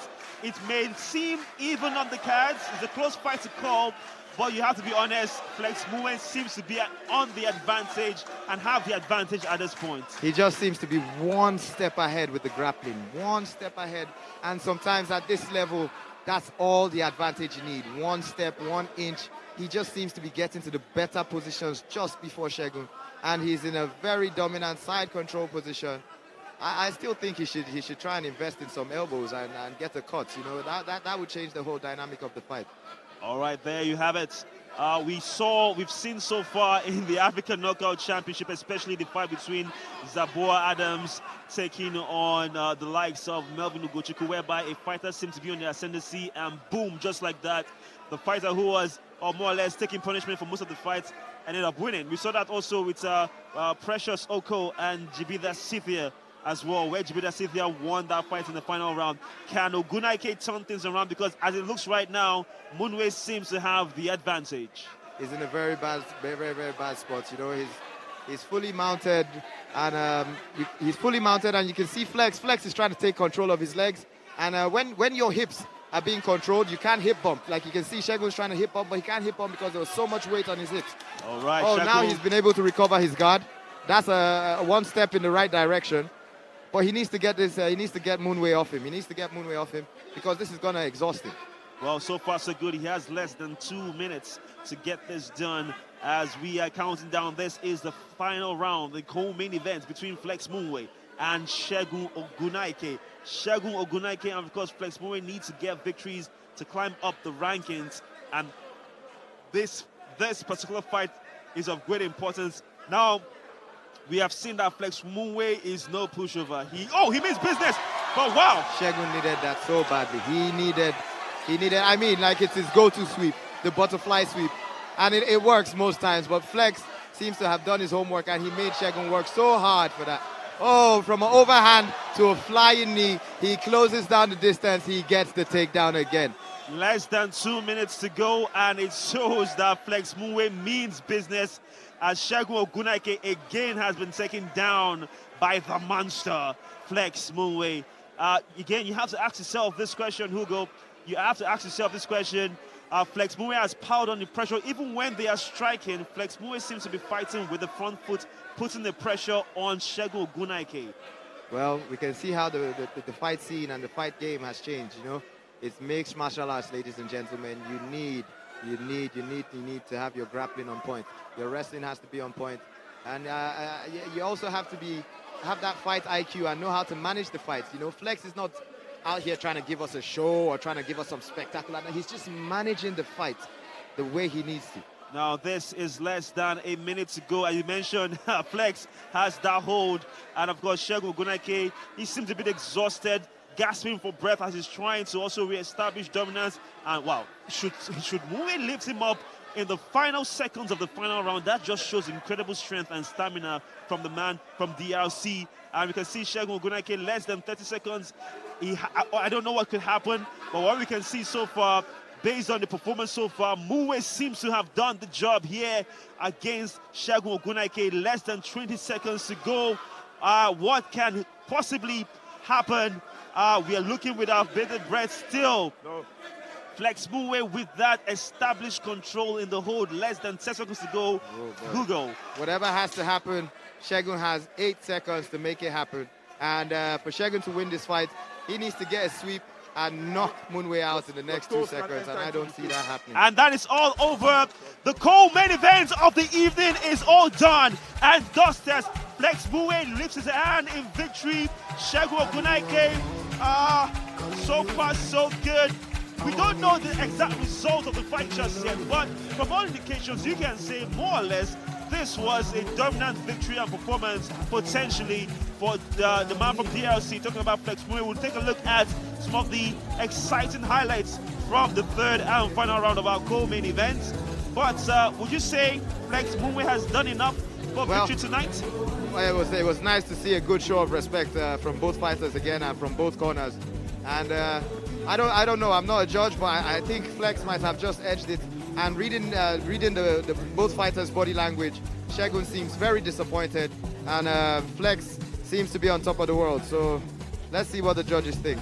Now this was Flex Munwe again showcasing his striking abilities, but this was a few moments in this fight whereby Segun Ogunnoiki was in the ascendancy, but again a beautiful takedown by Flex Munwe.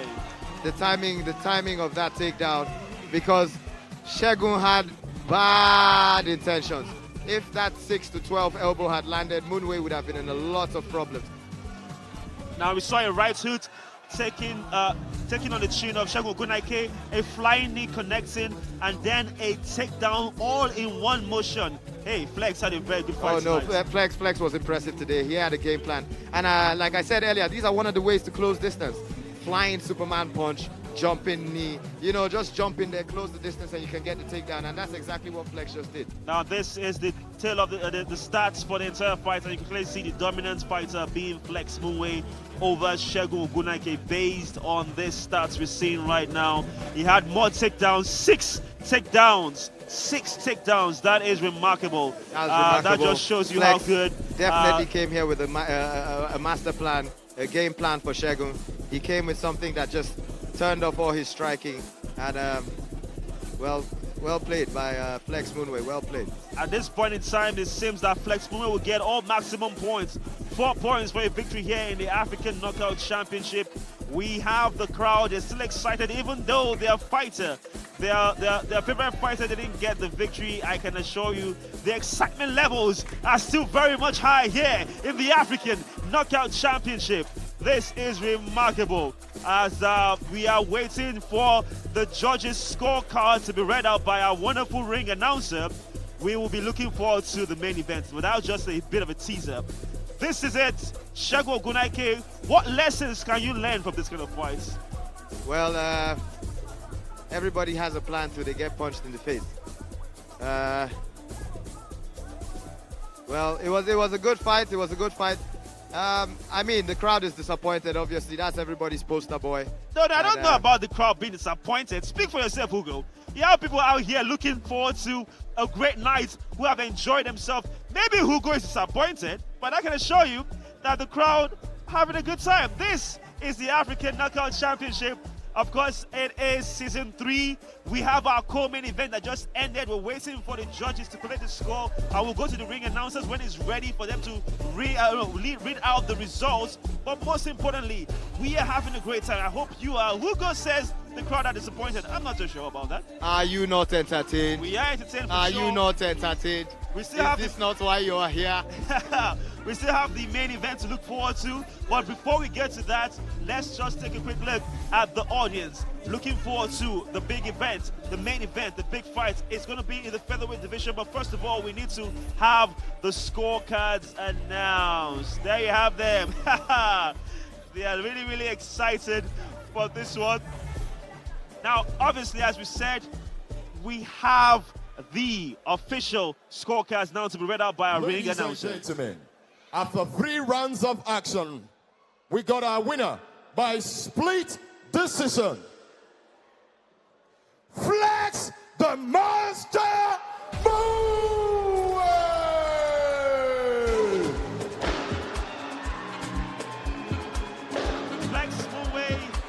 Flex Munwe has done it. He has defeated Segun Ogunnoiki by a split decision. And, well deserved, wouldn't you say? Well, Flex came here with the perfect game plan and the perfect execution. Hey, this is MMA, such is fighting. All right, so now it's time for us to head on now for the tail of the tape. And of course, it is the main event of the evening. It is between the Egyptian making his debut here. It is going to be one you don't want to miss. It is the Egyptian Abdelghani Saber taking on Lubumbashi. But we do have to go on a very, very quick break.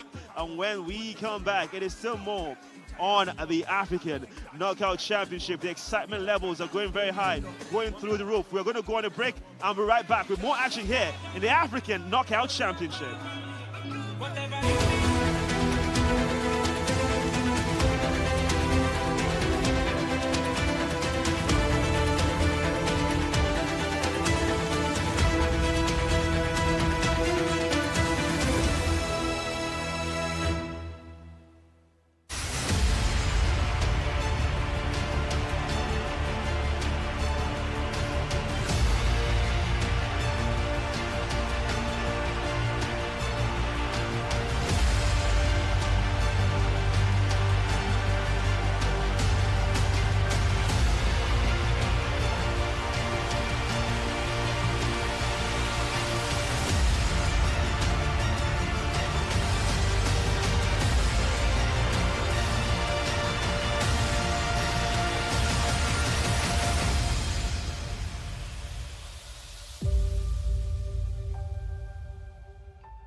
Everyone deserves luxury. But luxury means different things to everyone.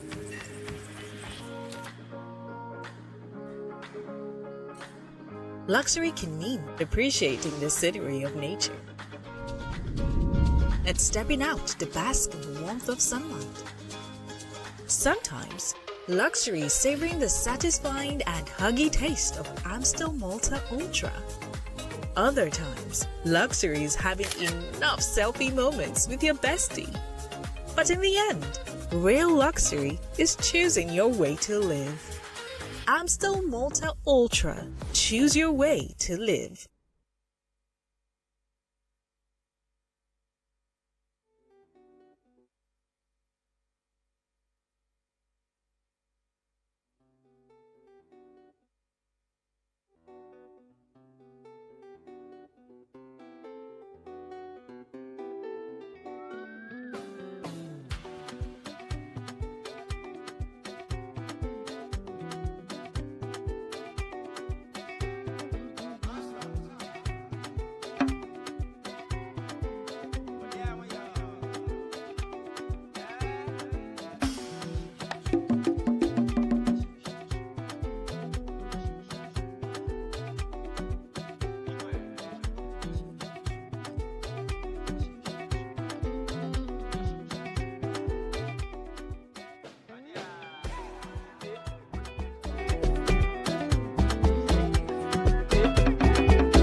Everyone deserves luxury. But luxury means different things to everyone.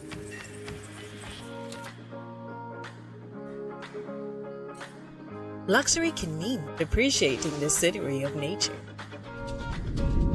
and stepping out to bask in the warmth of sunlight. Sometimes, luxury is savoring the satisfying and huggy taste of Amstel Malta Ultra. Other times, luxury is having enough selfie moments with your bestie. But in the end, real luxury is choosing your way to live. Amstel Malta Ultra. Choose your way to live.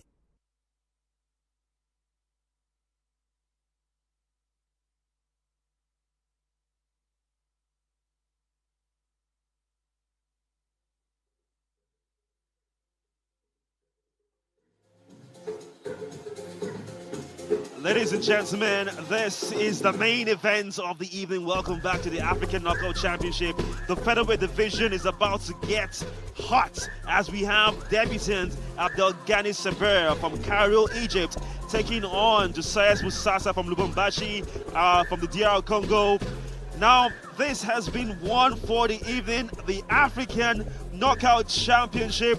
We've had a fantastic time so far, and it's time for the main event of the evening. Victor Godfrey in the company of Ugo. Ugo, have you enjoyed every moment of this? Oh, I've had so much fun tonight, man. It's been a banger. Good fight after good fight after good fight after good fight. It just keeps on getting more exciting. And now, this is the most exciting fight of all of them. Musasa versus Saber. We can't wait. Okay, now it is time for us to go to the fighters as they make their way to the ring, to the cage, for the main event of the evening.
Ladies and gentlemen, this is the main event of the evening. This is a 5-minute 3 rounds of action in the AKO Championship Featherweight Division. Introducing first, fighting out of the blue corner is a boxer with an MMA record of 8 wins, 2 losses, and 1 draw. Fighting out of Cairo, Egypt, Abdelghani Saber. Introducing his opponent, fighting out of the red corner is a professional kickboxer and a striker with an MMA record of 4 wins, no losses. Fighting out of Lubumbashi, Democratic Republic of Congo, Josias, the KO machine, Musasa. The referee at the center of the ring is Derek Makar. Okay, now as the referee gives the instructions to the fighters, ladies and gentlemen, it is time to get ready for the main event of the evening. The referee in question is Derek Makar, and we are ready to go. African Knockout Championship. It is the featherweight division, round 1 between Saber and Abdelghani making his debut, and of course, Musasa Josias. This promises to be exciting. Hugo, are you ready for the main event? Oh, wow, this is the main event, the moment we've all been waiting for. And this seems personal. This actually seems personal since since yesterday at the weigh-in. And the press conference as well. The press conference. The face-off. Abdelghani, he has been on Josiah Musasa's case. He has been trying to wind him up. He doesn't think they're on the same level, and I can't wait for this. We go. It is the featherweight division, a debut for Saber against Musasa, and this promises to be interesting. Now, Abdelghani Saber is fighting from the blue corner all the way from Cairo, Egypt, and of course, Musasa is fighting from Benin Republic. Sorry, not Benin Republic, DRC, I should say, Lubumbashi. Now, what a fast start by both fighters. These men are not pulling their punches. They are letting it all out. Full power, full force, explosive start. Abdelghani comes here as the more certified grappler. But Musasa, I spoke to him yesterday. I asked him, how have you prepared for this fight? And all he did, do you know what he did, Victor? What did he do? All he did was show me his ears. He has been grappling and he has cauliflower ears now. Cauliflower ears, obviously, is the evidence that showcases you've been grappling. But Saber seems to be throwing wild punches. Ducking his chin, not really looking at his target. He hasn't yet established his range, but a nice, almost trying to get a takedown, but he is of the disadvantage. Oh, wow. Musasa just stopped that takedown. He stopped it, ended up right in full mount, and Saber is already bleeding. Saber is already bleeding. Saber has a bloody nose, as we can clearly see, as Musasa is grounding and pounding, trying to finish this fight as quickly as possible. Remember, it is 3 rounds, 5 minutes each. Musasa with the advantage. Can Saber get an escape as Musasa is piling on the pressure? I think this fight might be over before it even starts. I think this fight might be over before it's over. And it is all over. Josias Musasa. All over. Musasa. Josias Musasa has done the job. He has defeated Abdelghani Saber in the first round of our main event of the evening. What a way to finish proceedings today. What a fight. Oh boy, that ended quick. And it all started again with an attempt of a takedown by Saber, which unfortunately he ended up at the bottom. He tried to take down Musasa. Musasa, like he said, he has been working on his wrestling and he had an answer for that. Reversed the position, ended up in full mount, smelled blood, and ate. We can clearly see Flex Munwe right there in the corner of course, Musasa. But boy, what a victory. Now, to the greater picture, it is... the crowd is still stunned, to be honest. The crowd is still stunned because we didn't expect it to end so quickly. Musasa, again, credit to him for giving a very clinical performance, ending proceedings in less than 2 minutes of the first round. Well, I've watched Musasa fight twice, live.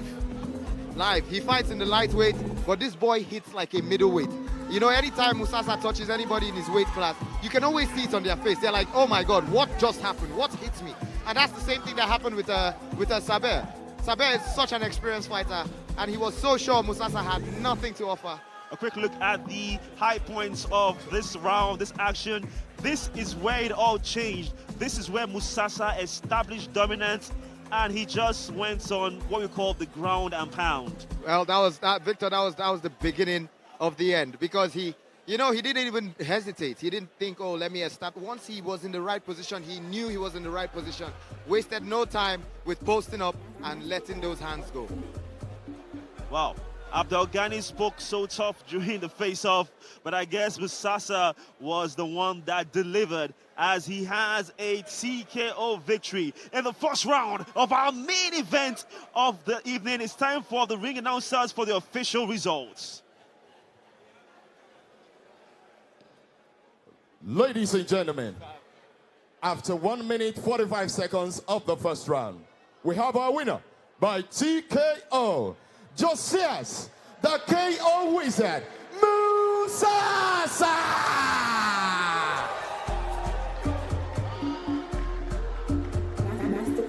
It is official. The winner of the main event of the African Knockout Championship by TKO in the first round is Josias Musasa over debutant Abdelghani Saber. Obviously, this is not just a victory for the fighters, like we said, it is deeper, it's for the people of the DRC, and what a way for the African Knockout Championship Season 3 to end, given the fact that these two fighters have done the job, not just for themselves, but for the people of the Democratic Republic of Congo. Well, it's nice to see the show of camaraderie and brotherhood and be my brother's keeper between Flex and Musasa. It's beautiful. Beautiful to watch. You know, both of them are actually roommates at the hotel, and it's nice to see Flex, even after his fight, still had to be in Musasa's corner and had to make sure his friend won as well. And it's nice to see both of the boys from Congo, considering everything that their country is going through, actually come back with the wins. All right, so there you have it. It has been an incredible fight night for us here, and it has been really, really amazing. We're looking forward to, obviously, the other seasons of the African Knockout Championship. However, for tonight, it was a remarkable finish to the fight tonight. We honestly expected a longer evening. However, it wasn't. We shall go on a very quick break, and when we come back, it is going to be remarkable. It's still a few more announcements here on the African Knockout Championship. Don't go anywhere. We'll be right back.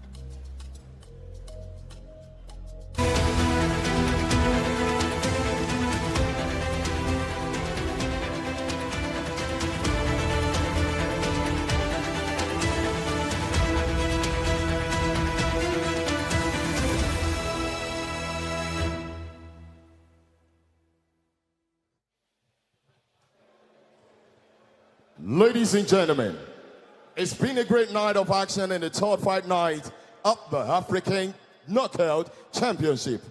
We want to thank our sponsors, Climax, Amstel Motor, Green Hill, and our partners, and most importantly, you, the audience and viewers at home. I'm passing my microphone to our commentators. Don't forget to follow us on all our social media at the AKO Show on Instagram, Twitter, and Facebook.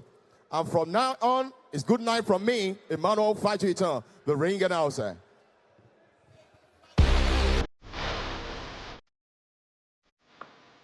Okay, there you have it. It is still the African Knockout Championship. It has been one of those nights, so much excitement. Now, to be honest, you have to commend the quality of the fighters we had on display. It showcases that the fight game in Africa has gone to another level, because it wasn't just all about wild punches. It was very technical with most of the fights we saw today, right, Hugo? Well, with the amount of wrestling we saw today and the amount of jiu-jitsu, you can tell that, hey, the scene has changed in Nigeria. People are getting more aware, they're getting technical. It's not just about the highlight finishes and the spinning kicks and the punches. You need to know how to have a balanced, mixed martial arts game. You know, the wrestling today, I think wrestling was the winner today. The wrestling was the winner today. Again, I know I've said this so many times, we're going on breaks, but yeah, we do have to go on one more break. And when we come back, obviously, we'll have a bit of a recap of all the action that took place here in the African Knockout Championship. So we're going to go on a very quick break. Don't go anywhere. Please stick with us. It is still more here on the African Knockout Championship. What a show.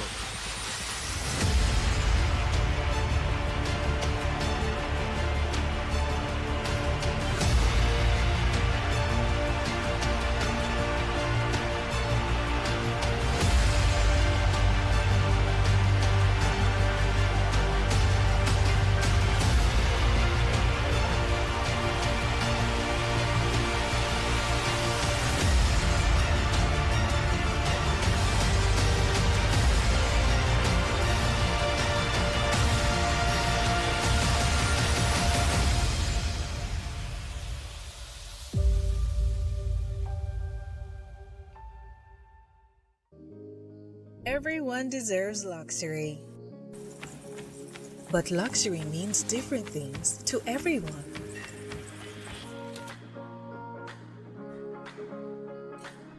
Luxury can mean appreciating the scenery of nature and stepping out to bask in the warmth of sunlight. Sometimes, luxury is savoring the satisfying and huggy taste of Amstel Malta Ultra. Other times, luxury is having enough selfie moments with your bestie. But in the end, real luxury is choosing your way to live. Amstel Malta Ultra. Choose your way to live.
Everyone deserves luxury.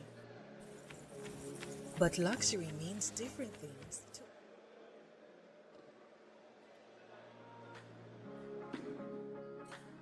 luxury can mean appreciating the scenery of nature and stepping out to bask in the warmth of sunlight. Sometimes, luxury is savoring the satisfying and huggy taste of Amstel Malta Ultra. Other times, luxury is having enough selfie moments with your bestie. But in the end, real luxury is choosing your way to live. Amstel Malta Ultra. Choose your way to live.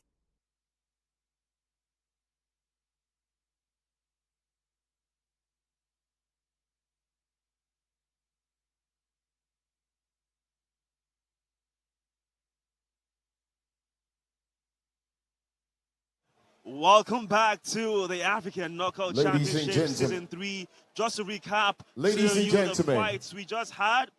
James Opio defeated Bello Abdul Basit by TKO in the very first fight. Of course, you had Dennis Johnson defeating Israel Mano by split decision Jakil Anyana defeating Brian Bernard Seret, by TKO as well. The first 3 fights we had. Now, the next 3 fights saw women in the women's bantamweight division. Jibidar Cythia defeating Precious Oko by TKO. You had Cornel Thompson defeating Francois Ahizi by unanimous decision. And of course, Xavier Adams-Boa defeating Ugochukwu Melvin by knockout. That was the fastest knockout we saw so far tonight. That was in less under a than minute. 50 seconds. Under yes. a minute. It was really remarkable. Now, the final 3 fights that we had tonight also saw tons of action, tons of incredible display of fantastic, athleticism by our amazing fighters. Jean Dos Santos beating Jibrin Inuwa in a very close fight, split decision. Very controversial one, I must say. Flex Munwe defeating crowd favorite Shegun Ogunnoiki by split decision. Not forgetting Josias Musasa defeating Abdelghani Saber by TKO. So this is the wrap-up of all the 9 fights that we had today. What an evening. What a fight night that we had. Hopefully you had a great time tonight, Hugo, did you? Oh, I had so much fun. I can't believe it's come to an end already. I feel so sad I want to cry. But I had so much fun initially. It's so much fun. Explosive night. Of course, we'd love to thank our sponsors once again, Climax, Amstel Malta, Green Hill, and of course, most importantly, we'd love to thank you guys so much for being a part of this incredible show tonight. The name is Victor Godfrey. Keep this conversation going on social media. Follow us on at the KAL Show, at the AKO Show, at the AKL Show, of course, on social media. Now, obviously, I say this, be good, be safe, keep it going as a fight fan. It is bye from us and bye for now. Have a fantastic evening. See you next time.